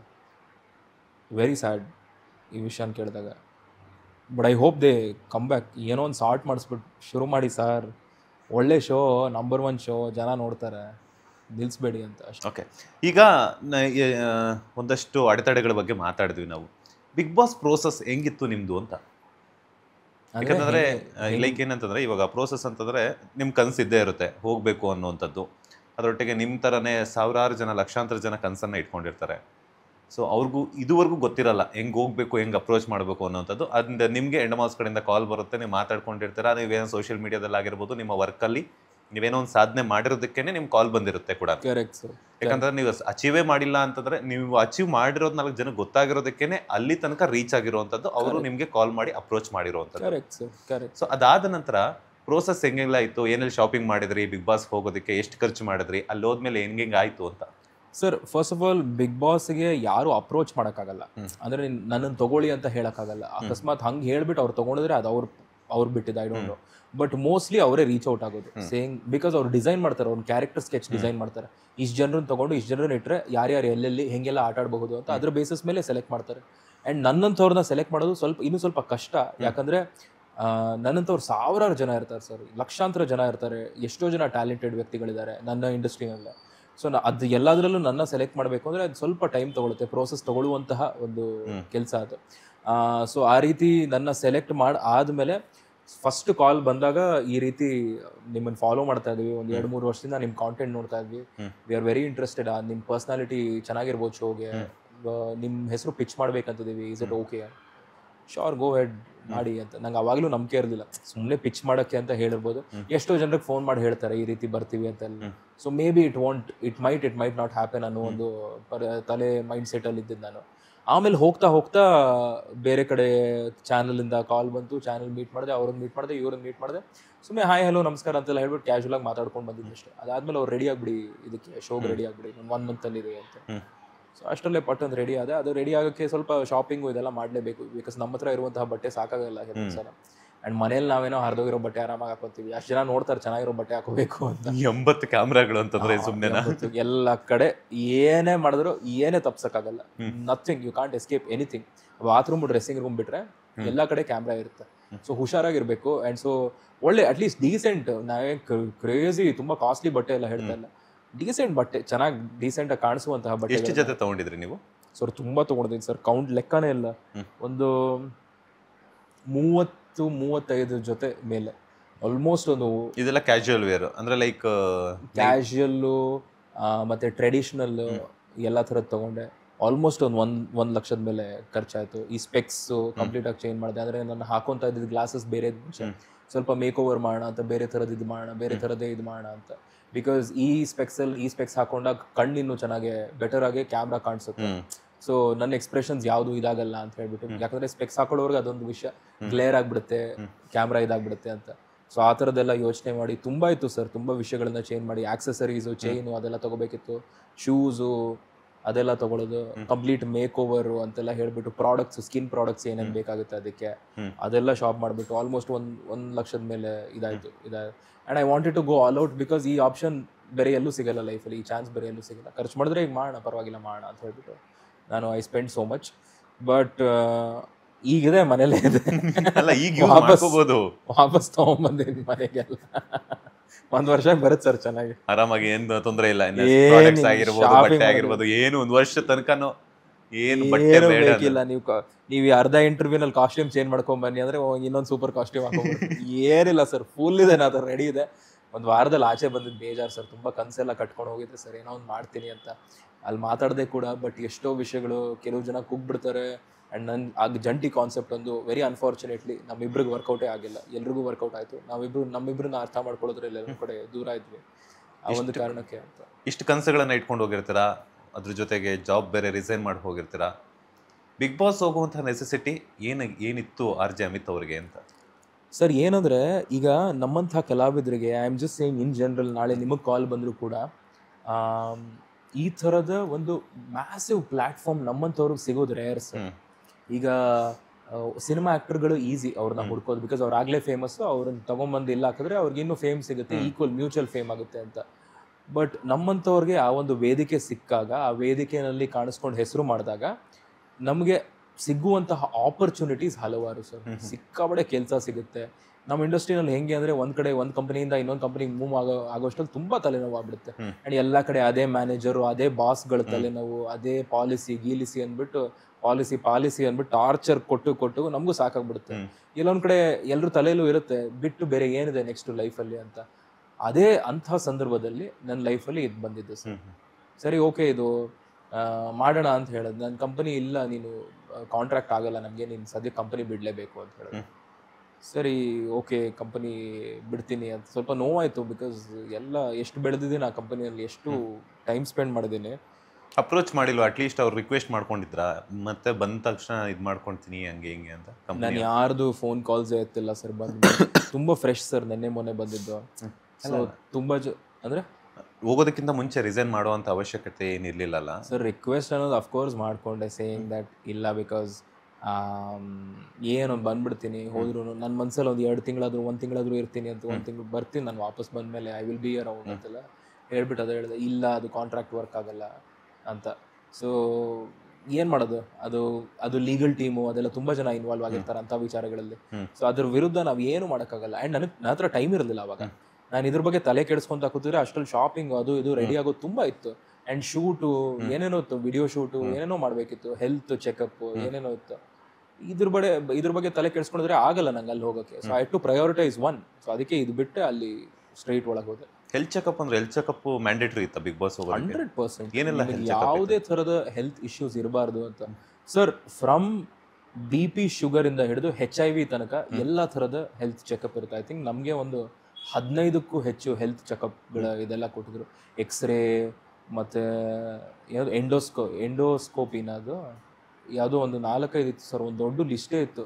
ಆ ಲಿಸ್ಟಲ್ಲಿ ಎಲ್ಲದನ್ನು ಮಾಡಿಸ್ಕೋಬೇಕಿತ್ತು ಅಂತ. ಕೆಲವೊಂದು ಹೆಲ್ತ್ ಚೆಕಪ್ ಎಲ್ಲ ಗೊತ್ತೇ ಇರೋದಿಲ್ಲ, ಹಿಂಗೆಲ್ಲ ಮಾಡ್ತಾರೆ ಇರುತ್ತೆ ಅಂತ. ಎಕ್ಸ್ರೇ ಫಸ್ಟ್ ಟೈಮ್ ಹಿಂಗೆಲ್ಲ ಶರ್ಟ್ ಬಿಚ್ಚಿ ಹಿಂಗೆ ನಿಂತ್ಕೊಂಡು ಆ ಎಕ್ಸ್ರೇ ಶೀಟ್ ಎಲ್ಲ ತೊಗೊಂಡು, ಅಪ್ಪ ಕ್ರೇಜಿ. ಹೆಪಟೈಟಿಸ್ ಅಷ್ಟೇ, ಬೇರೆ ಯಾವುದು ಇದಿಲ್ಲ.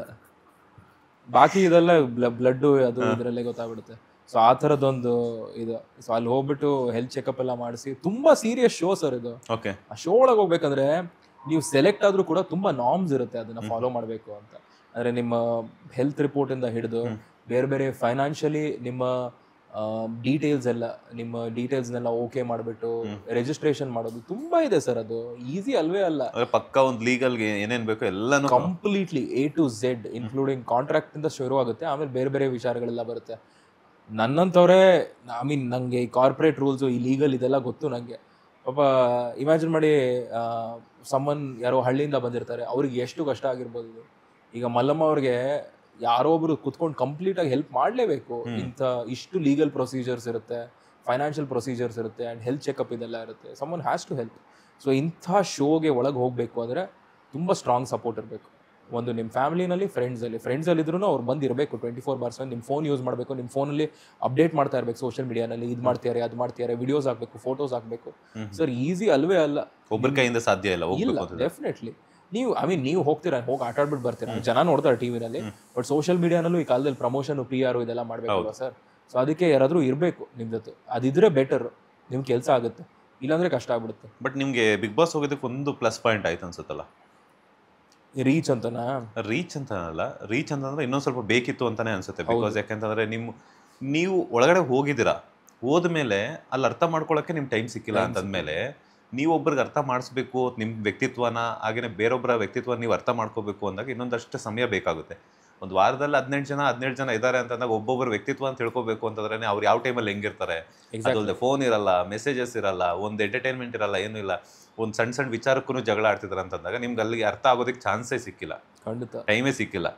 ಅಂಥದ್ರಲ್ಲಿ ನಿಮ್ಗೆ ಇನ್ನೆಲ್ಲಿ ನೀವು ಇದು ಮಾಡ್ತೀರಾ ಅಂತ. ನಾರ್ಮಲಿ ಅದು ಎಲ್ಲ ಸೀಸನ್ಗಳಲ್ಲಿ ಅಬ್ಸರ್ವ್ ಮಾಡಿದ್ರೆ ಫಸ್ಟ್ ವಾರ ಸ್ವಲ್ಪ ಆರಾಮಾಗಿ ರಿಲ್ಯಾಕ್ಸ್ ಆಗಿ ಹೋಗುತ್ತೆ, ಎಲ್ಲರೂ ಅರ್ಥ ಮಾಡ್ಕೊಳ್ಳೋಕೆ ಟೈಮ್ ತೊಗೊಂತಾರೆ. ಸೆಕೆಂಡ್ ವೀಕಿಂದ ಆ ಗ್ರಾಫ್ ಬೆಳೆಯುತ್ತೆ. ಇಲ್ಲಿ ಮಿಂಚಿನ ಓಟ ಅನ್ನುವಂಥ ಒಂದು ಸೀಸನಲ್ಲಿ ಫಾಸ್ಟಾಗಿ 2-3 ಡೇಸಲ್ಲಿ ಅರ್ಥ ಮಾಡ್ಕೊಬೇಕು. 2-3 ಡೇಸಲ್ಲಿ ಅರ್ಥ ಮಾಡ್ಕೊಳ್ಳುವಂತಹ ವ್ಯಕ್ತಿ ಕರಿಬಸಪ್ಪ ಅಲ್ಲ, 2-3 ಡೇಸಲ್ಲಿ ಅರ್ಥ ಮಾಡ್ಕೊಳ್ಳುವಂತಹ ವ್ಯಕ್ತಿ ಅಮಿತ್ ಪವಾರ್ ಅಲ್ಲ. ಸೊ ಇಬ್ಬರು ತುಂಬ ಕಷ್ಟಪಟ್ವಿ ಅರ್ಥ ಮಾಡ್ಕೊಳ್ಳೋಕ್ಕೆ. ಆ ವ್ಯಕ್ತಿನ ಸ್ವಲ್ಪ ಅರ್ಥ ಮಾಡ್ಕೊಳ್ಳೋದು ಇನ್ನೂ ಸ್ವಲ್ಪ ಕಷ್ಟ ಆಯಿತು, ಬಿಕಾಸ್ ಅವರಲ್ಲಿ ಬೇರೆ ಬೇರೆ ಥರದ ಗುಣಗಳಿದೆ, ಬೇರೆ ಬೇರೆ ಥರದ ಕ್ಯಾರೆಕ್ಟರ್ಗಳಿದೆ. ಸೊ ಅದನ್ನು ಅರ್ಥ ಮಾಡ್ಕೊಂಡು ಇದೇನಾ ಈ ವ್ಯಕ್ತಿ ಅಥವಾ ಈ ವ್ಯಕ್ತಿ ಅಂತ, ಅದು ನಮ್ಮಲ್ಲೇ ಸಿಕ್ಕಾಪಟ್ಟೆ ಗೊಂದಲಗಳು ಅದ್ರ ನಡುವೆ. ಸೊ ನಾವಿಬ್ರು ಚೆನ್ನಾಗಿ ಸ್ವಲ್ಪ ಇಮಿಡಿಯೇಟಾಗಿ ಬಾಂಡ್ ಆಗಿಬಿಟ್ಟು ಓಪನ್ ಅಪ್ ಆಗಿದ್ರೆ, ನಾನು ಸಿಕ್ಕಾಪಟ್ಟೆ ಓಪನ್ ಅಪ್ ಆಗ್ಬಿಟ್ಟಿದ್ದೆ. ಅವ್ರು ಹೇಳೋದೆಲ್ಲ, ಅವ್ರ ಕಥೆಗಳೆಲ್ಲ ಕೇಳಿದ್ದೆ, ನಾನು ತುಂಬ ಏನೇನಿದೆಯೋ ಎಲ್ಲ ಹೇಳ್ಕೊಂಡಿದ್ದೆ. ಬಟ್ ಅವ್ರು ಇನ್ನೂ ಸ್ವಲ್ಪ ನನ್ನ ಅರ್ಥ ಮಾಡ್ಕೊಂಡು, ಆ ಒಂದು ಹುಡುಗ ಇರೋದೇ ಈ ಥರ ಜೆನ್ಸಿ ಹುಡುಗ, ನಮ್ಮ ವಯಸ್ಸು ಅವ್ರ ವಯಸ್ಸು ಡಿಫ್ರೆಂಟು, ಬಟ್ ಮೇ ಬಿ ಸ್ವಲ್ಪ ಒಂದು ಹತ್ರ ಬಂದರೆ ಇನ್ನು ಆ ಬ್ರಿಡ್ಜ್ ಕನೆಕ್ಟ್ ಆಗಿದ್ರೆ ಚೆನ್ನಾಗಿರ್ತಾ ಇತ್ತು ಅನ್ಸುತ್ತೆ. ಅದೊಂದು ಬೇಜಾರು, ಅದು ಕನೆಕ್ಟ್ ಆಗಿಬಿಡಿದ್ರೆ ತುಂಬ ಚೆನ್ನಾಗಿ ಆಟ ಆಡ್ಬೋದಿತ್ತು ನಾನು ಅವರು ಅಂತ, ಅದೊಂದು ನೋವು ಅಷ್ಟೇ. ಬಟ್ ನನ್ನ ಪ್ಲಸ್ ಪಾಯಿಂಟ್ ಏನಕ್ಕೆ ಅಂತಂದ್ರೆ, ಲೈಕ್ ಏನೋ ಹೆಲ್ತ್ ಎಲ್ಲ ಚೆಕಪ್ ಮಾಡಿಸೋದಲ್ಲ, ಸೊ ಏನು ಇಶ್ಯೂ ಇಲ್ಲ ಅಂತ ಗೊತ್ತಾಯ್ತಲ್ಲ, ಅದಕ್ಕೆ. ಹೌದು, ಅದು ಬೆಟರು. ಬಟ್ ಅವರು ಕರಿಬಸಪ್ಪ ಅವ್ರು ಎನಿವೇ ಸ್ವಲ್ಪ ವಯಸ್ಸಾಗಿದೆ ಸರ್, ಪಾಪ 53 ವರ್ಷ ಅವ್ರಿಗೆ. ಬಾಡಿ ಇದೆಲ್ಲ ಇದು ಮಾಡ್ತಾರೆ, ಪ್ರೋಟೀನ್ ಎಲ್ಲ ಏನು ಕೊಟ್ಟಿಲ್ಲ ಒಳಗೆ. ಊಟ ಏನು ಪಾಪ, ಒಂದು ಚಪಾತಿ ಸರ್, ಒಂದು ಚಪಾತಿ ರೋಲ್ ತಿನ್ನೋದು ಅವರು. ಅದು ಬಿಟ್ಟರೆ ಸಂಜೆ ಇಷ್ಟು ಪಲ್ಯ ತಿನ್ನೋದು. ರೈಸ್ ಕೊಡ್ತೀರಿ ಅಲ್ವಾ? ಇರಲಿಲ್ಲ ದಿನಸಿನಲ್ಲಿ. ಸೊ ಟಾಸ್ಕ್ ಅಂತ ಕೆಲವೊಂದ್ಸಲ ತಪ್ಪು ಮಾಡಿದ್ರೆ ಕೆಲವೊಂದು ವಿಷಯಗಳನ್ನ ತೊಗೊಂಡ್ಬಿಡ್ತಾರೆ, ಕೆಲವೊಂದು ವಸ್ತುಗಳನ್ನು ತೊಗೊಂಡ್ಬಿಡ್ತಾರೆ. ಸೊ ಹಂಗೆ ಹೋದಾಗ ಸಡನ್ನಾಗೆ ಇದ್ದಿದ್ದು ಹೋಗ್ಬಿಡ್ತು. ಸೊ ತುಂಬ ಒದ್ದಾಡ್ಬಿಟ್ರು ಪಾಪ. ಅವ್ರ ಕಡೆಯವರು, ಒಂಟಿ ಕಡೆಯವರು ಮಟನ್ ಏನೋ ಚೆನ್ನಾಗಿ ಸಿಕ್ಕಿದ್ದು, ಖುಷಿಯಾಗಿದ್ರು. 5 ನಿಮಿಷಕ್ಕೆ ನಿಯಮ ಉಲ್ಲಂಘನೆ ಅಂತ ಹೇಳ್ಬಿಟ್ಟು ತೊಗೊಂಡೋಗ್ಬಿಟ್ರು ಮಟನ್. ಐದು ನಿಮಿಷ ಅಲ್ಲ, ನೆಕ್ಸ್ಟ್ ಡೇ ಏನೋ ತೊಗೊಂಡೋಗಿತ್ತು. ಸೊ ಪಾಪ ಕರಿಬಸಪ್ಪ ಅವ್ರಿಗೂ ಸ್ವಲ್ಪ ಹೆಲ್ತು ಇಟ್ಟುಕ್ಕ ಟೋಲ್. ಅವಾಗ ಸುಸ್ತಾಗೋದು, ಹಿಂಗೆ ಬಿತ್ಕೊಂಡ್ಬಿಡೋದು, ಮಲ್ಕೊಳ್ಳೋದು, ಇದೆಲ್ಲ ಸುಸ್ತಾಗ್ಬಿಡುತ್ತೆ. ಅದೇ ಸಡನ್ ಆಗಿ ಚೆನ್ನಾಗಿ ತಿನ್ಕೊಂಡು ಉಣ್ಕೊಂಡು ಓಡಾಡ್ಕೊಂಡಿದ್ದಂಥವ್ರಿಗೆ ಸಡನ್ ಆಗಿ ಊಟ ಇಲ್ಲ ಅಂತಂದಾಗ, ದಿನಕ್ಕೆ 50 ಮೊಟ್ಟೆ ತಿಂತಾ ಇದ್ದಂಥ ವ್ಯಕ್ತಿ ಹುಲಿನ ಕರ್ಕೊಂಡೋಗ್ಬಿಟ್ಟು ಯಾವುದೋ ಒಂದು ಕಪ್ ಪಲ್ಯ ಕೊಟ್ಬಿಟ್ಟು ಬೆಕ್ತರ ಸಾಕಾಗುತ್ತದು, ಅದು ಹುಲಿ ಇಲಿ ಆಗ್ಬಿಡ್ತದೆ. ಅದೇ ಪ್ರಾಬ್ಲಮ್ ಅಂತ. ಸೊ ಊಟದ ಬಗ್ಗೆ ಯಾಕಂತಂದ್ರೆ ಇವಾಗ ಸಾಮಾನ್ಯವಾಗಿ ಏನಂತಂದ್ರೆ ನಾವು ಇಲ್ಲಿ ಇರ್ತೀವಿ, ನಮ್ಮ ಬ್ಯುಸಿ ಶೆಡ್ಯೂಲಲ್ಲಿ ಏನಾಗುತ್ತೆ ಅಂತಂದ್ರೆ ಊಟ ಮಾಡೋಕ್ಕೂ ಟೈಮ್ ಇರಲ್ಲ. ಕೆಲವೊಂದ್ಸಲ ಲೈಕ್ ನಿಮಗೆ ಗೊತ್ತಿರುತ್ತೆ ನಮ್ಮ ವಾತಾವರಣ ಹೆಂಗಿರುತ್ತೆ ಏನು ಅಂತ ಹೇಳ್ಬಿಟ್ಟು, ಅಂಥ ಟೈಮಲ್ಲಿ ನಾವು ಕಡೆಗಣಿಸ್ತೀವಿ. ಅಲ್ಲಿ ಹೋಗ್ಬಿಟ್ಟು ನಾವು ಊಟಕ್ಕೋಸ್ಕರ ಪರದಾಡ್ತೀವಿ. ಊಟದ ವ್ಯಾಲ್ಯೂ ಎಷ್ಟು ಅರ್ಥ ಆಯ್ತು ನಿಮಗೆ ಅಂತ? ಸಿಕ್ಕಾಬಡೆ ಅರ್ಥ ಆಯಿತು sir. You have no idea. ನಾವು ಏನು ಲೆವೆಲ್ಗೆ ಅಂದರೆ after one point of time ಸುಮ್ಮನೆ ಕೆಲವು ಜನ ಕ್ಯಾಮ್ರಾಗೆ ಹೋಗ್ಬಿಟ್ಟು ಬಿಗ್ ಬಾಸ್ ಏನಾದ್ರು ತಿನ್ನೋಕೆ ಕಳಿಸಿ, ಬಿಗ್ ಬಾಸ್ ನಂಗೆ ಏನಾದ್ರು ತಿನ್ನೋಕೆ ಕೊಡಿ ಬಿಗ್ ಬಾಸ್ ಅಂತ ಕೇಳ್ಕೊಳ್ಳೋದು. ಆಮೇಲೆ ಇರೋದ್ರಲ್ಲಿ ಅಡ್ಜಸ್ಟ್ ಮಾಡ್ಕೋಬೇಕು ಅಂತ ಬಂದಾಗ ಅಷ್ಟೇ ತಿನ್ನೋದು. ಅಷ್ಟು ತಿನ್ಬಿಟ್ಟು ನಮ್ಮ ತಲೆಯನ್ನು ಕನ್ವಿನ್ಸ್ ಮಾಡ್ಕೋಬೇಕು, ಆಗಿದೆ ನಂದು ಊಟ, ಆಗಿದೆ ಅಂತ ಕನ್ವಿನ್ಸ್ ಮಾಡ್ಕೊಳ್ಳೋದು. ಯಾಕಂದರೆ ಆವಾಗಲೇ ನಿದ್ದೆ ಬರಲ್ಲ, ಹಶ್ವಾಗ್ತದೆ. ಎಲ್ರಿಗೂ ಗ್ಯಾಸ್ಟ್ರಿಕ್ ಪಾಪ. ಒಂದು ಇದರಲ್ಲಿ ಬಾತ್ರೂಮ್ ನೆಕ್ಸ್ಟ್ ಡೇ ಏನು ಬರ್ತಾ ಇಲ್ಲ, ಗಾಳಿ ಅಷ್ಟೇ, ಬರೀ ಗ್ಯಾಸು, ಏನೂ ಇಲ್ಲ ಸರ್. ಏನು ತಿಂದಿಲ್ವಲ್ಲ ಸರ್. ಲಿಟ್ರಲಿ ಮಧ್ಯಾಹ್ನ ಒಂದು ಚಪಾತಿ, ನೈಟ್ ಒಂದಿಷ್ಟು ಪಲ್ಯ ಅಂದರೆ ಏನು ಸರ್ ಬರುತ್ತೆ? ಇದು ಒಂದಿನ ಆಗಿದ್ದು. ಬಟ್ ಇನ್ನೊಂದು ದಿನ ಏನೋ 1-2 ಚಪಾತಿ ಏನೋ ಮ್ಯಾನೇಜ್ ಮಾಡ್ಕೊಂಡು ಹಿಂಗೆ 2 ಹೊತ್ತು ಅಷ್ಟೇ. ತುಂಬ ಒದ್ದಾಡ್ಬಿಟ್ವಿ ಸರ್ ನಾವೆಲ್ಲರೂ, ಏನೂ ಇಲ್ಲದೆ ಗ್ಯಾಸ್ಟ್ರಿಕ್ ಆಗಿ ಹೊಟ್ಟೆ ಗುರ್ರ ಅನ್ನೋದು ಎಲ್ರದ್ದು ಪಾಪ.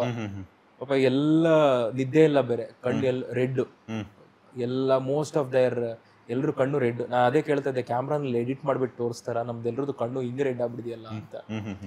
ಸೊ ಆ ರೀತಿ ಇರ್ತಾ ಇತ್ತು, mentally physically gone, but makeup ಮಾಡ್ಕೊಂಡು ಚೆನ್ನಾಗಿ ಕಾಣಿಸ್ತಾ ಇದ್ವಿ ನಾವೆಲ್ಲ. ಆ ಥರದ್ದು ಒಂದಿದು. ಸೊ ಇಮ್ಯಾಜಿನ್ ಮಾಡಿ, ಶೋ ಮಸ್ಟ್ ಗೋ ಆನ್ ಅಂತ ಇದಕ್ಕೆ ಹೇಳೋದು.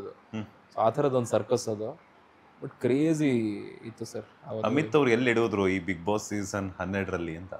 ಮೋಸ್ಟ್ಲಿ ಜಂಟಿ ಅನ್ನುವಂತಹ ಒಂದು ಕಾನ್ಸೆಪ್ಟ್ ಅಲ್ಲಿ ಅವರನ್ನ ಅರ್ಥ ಮಾಡಿಸೋದ್ರಲ್ಲಿ ಸ್ವಲ್ಪ ಇಡುದೆ. ನಾನು ಸ್ವಲ್ಪ ಕಷ್ಟಪಟ್ಟೆ ನಾನು ಅಂತ, ತುಂಬಾ ಕಷ್ಟಪಟ್ಟೆ. ಇನ್ಫ್ಯಾಕ್ಟ್ ಅವರು ಡೈಲಿ ಅವ್ರ ಜೊತೆ ಮಾತಾಡೋದು, ಅವ್ರ ಸ್ಟೈಲು, ಅವ್ರ ಶೈಲಿನೇ ಬೇರೆ. ಅಂದ್ರೆ ನೀವು ಅವ್ರ ಜೊತೆ ಮಾತಾಡಿಸಿದಾಗ, ಆಚೆ ಮಾತಾಡಿಸಿದಾಗ ಚೆನ್ನಾಗಿ ಮಾತಾಡ್ತಾರೆ, ಮಜಾ ಮಾಡ್ತಾರೆ, ಕ್ವಾಟ್ಲೆ ಇದೆಲ್ಲ ಕೊಡ್ತಾರೆ, ಏನೇನೋ ಡ್ಯಾನ್ಸ್ ವಿಚಿತ್ರ ಕ್ರಿಂಜ್ ಆಗೇನೋ ಮಾಡ್ತಾರೆ, ಅದೆಲ್ಲ ಮಾಡ್ತಾರೆ. ಸರಿ, ಮನೆಯೊಳಗೆ ಸಡನ್ ಆಗಿ ಮೋಟಿವೇಶನ್ ಮಷೀನ್ ಆಗ್ಬಿಟ್ರು. ಯಾವಾಗ್ಲೂ ಡೈಲಾಗ್ ಮೇಲೆ ಡೈಲಾಗ್ ಮೋಟಿವೇಶನ್. ಜೀವನ ಅಂದ್ರೆ ಹಿಂಗಿರ್ಬೇಕು, ಹಂಗಿರ್ಬೇಕು, ನಾನು ಕಷ್ಟಪಟ್ಟಿದ್ದೀನಿ, ಅದು ಇದು ಅಂತೆಲ್ಲ ಹೇಳ್ಬಿಟ್ಟು ಒಂದಿನ 2 ದಿನ ಸರಿ, ಪ್ರತಿದಿನ ನಾನು ಕಷ್ಟಪಟ್ಟಿದ್ದೀನಿ. ಎಲ್ಲರೂ ಕಷ್ಟಪಟ್ಟೆ ಬಂದಿರೋದು, ಅವರು ಕೂಡ ಕಷ್ಟಪಟ್ಟಿದ್ದಾರೆ. I respect him. ಆ ಏಜ್ಗೆಲ್ಲ ಮರ್ಯಾದೆ ಇದೆ, ಇವಾಗಲೂ ತುಂಬಾ ಮರ್ಯಾದೆ ಕೊಟ್ಟೆ ಮಾತಾಡೋದು. ಬಹುಶಃ ಏಜ್ ಆ ಥರದ್ದ ಅಂತ? ಏಜ್ ಅಂತಲ್ಲ ಸರ್, ಮಂಜು ಭಾಷಿಣಿ ಮ್ಯಾಮ್ ಆಲ್ಮೋಸ್ಟ್ ಅದೇ ಏಜ್ಗಿರೋದು. ರಾಶಿ ಮತ್ತೆ ಅವರ ನಡುವೆ ಎಷ್ಟು ಸ್ವೀಟ್ ಆಗೋದಿತ್ತು. ಮಂಜು ಮ್ಯಾಮ್ ಅದೇ ಹೇಳಿದ್ರು, ಇವಳನ್ನ ನೋಡಿದಾಗ ನಾನು ಚಿಕ್ಕ ವಯಸ್ಸಲ್ಲಿ ಹೇಗಿದ್ದೆ ಆ ಥರ ಅನ್ಸುತ್ತೆ ನನಗೆ, ನಾನು ಕೆಲವೊಂದ್ಸಲ ಇವಳ ಜೊತೆ ಸೇರ್ಕೊಂಡು ಡ್ರಾಮಾ ಮಾಡ್ತೀನಿ, ಚಿಕ್ಕ ಮಗು ಥರ ಆಡ್ತೀನಿ ಅಂತೆಲ್ಲ ಹೇಳ್ಬಿಟ್ಟು.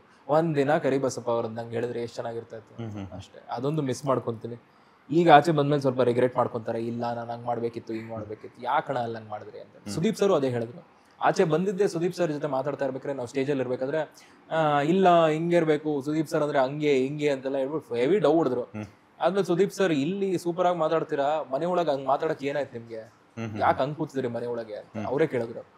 ಸೊ ಅದೊಂದು ಬೇಜಾರಾಗ್ಬಿಡ್ತು, ಅದೊಂದು ಪಾಯಿಂಟ್ ನಂಗೆ ಹೊಡಿತು. ಅಂಡ್ ನಂಗೆ ಕಳ್ಸೋಕ್ಕಿಂತ ಮುಂಚೆ ಈ ಸೈಡ್ ಅಮಿತ್, ನಿಮ್ಗೆ ತುಂಬಾ ಪೊಟೆನ್ಷಿಯಲ್ ಇದೆ, ನಿಮ್ ಕೆಲಸ ನಾನು ಆಚೆನೂ ನೋಡಿದ್ದೀನಿ, ಹ್ಯೂಮರ್ ಇದೆ, ಥಿಂಕಿಂಗ್ ಕೆಪಾಸಿಟಿ ಇದೆ, ಅದನ್ನ ಸ್ವಲ್ಪ ಡೆವಲಪ್ ಮಾಡಿ ಇನ್ನೂ ಜಾಸ್ತಿ ಕೆಲಸ ಸಿಗ್ಲಿ ನಿಮ್ಗೆ ಆಚೆ ಅಂತ ಹೇಳ್ಬಿಟ್ಟು ಜಸ್ಟ್ ಬ್ಲೆಸ್ಡ್ ಮೀ ಅಷ್ಟೇ. 2 ಸಲ ಹೇಳ್ಬಿಟ್ಟು ತುಂಬಾ ಖುಷಿ ಆಯ್ತು. ತುಂಬಾ ವೈಯಕ್ತಿಕವಾಗಿ ಹೇಳಿದ್ರು ಅವರು. ಅದು ಹೇಳಿದಾಗ ಒಂದು ಶೋ ಹೋಸ್ಟ್ ಆಗಿ ಸುಮ್ಮನೆ ಹೇಳ್ಬೇಕಲ್ಲಪ್ಪ, ಇವನಿಗೆ ಸಮಾಧಾನ ಮಾಡ್ಬೇಕಪ್ಪ ಅಲ್ಲಪ್ಪ ಅಂತ ಹೇಳಿಲ್ಲ, ಜೆನ್ಯೂನ್ ಆಗಿ ಹಿ made it.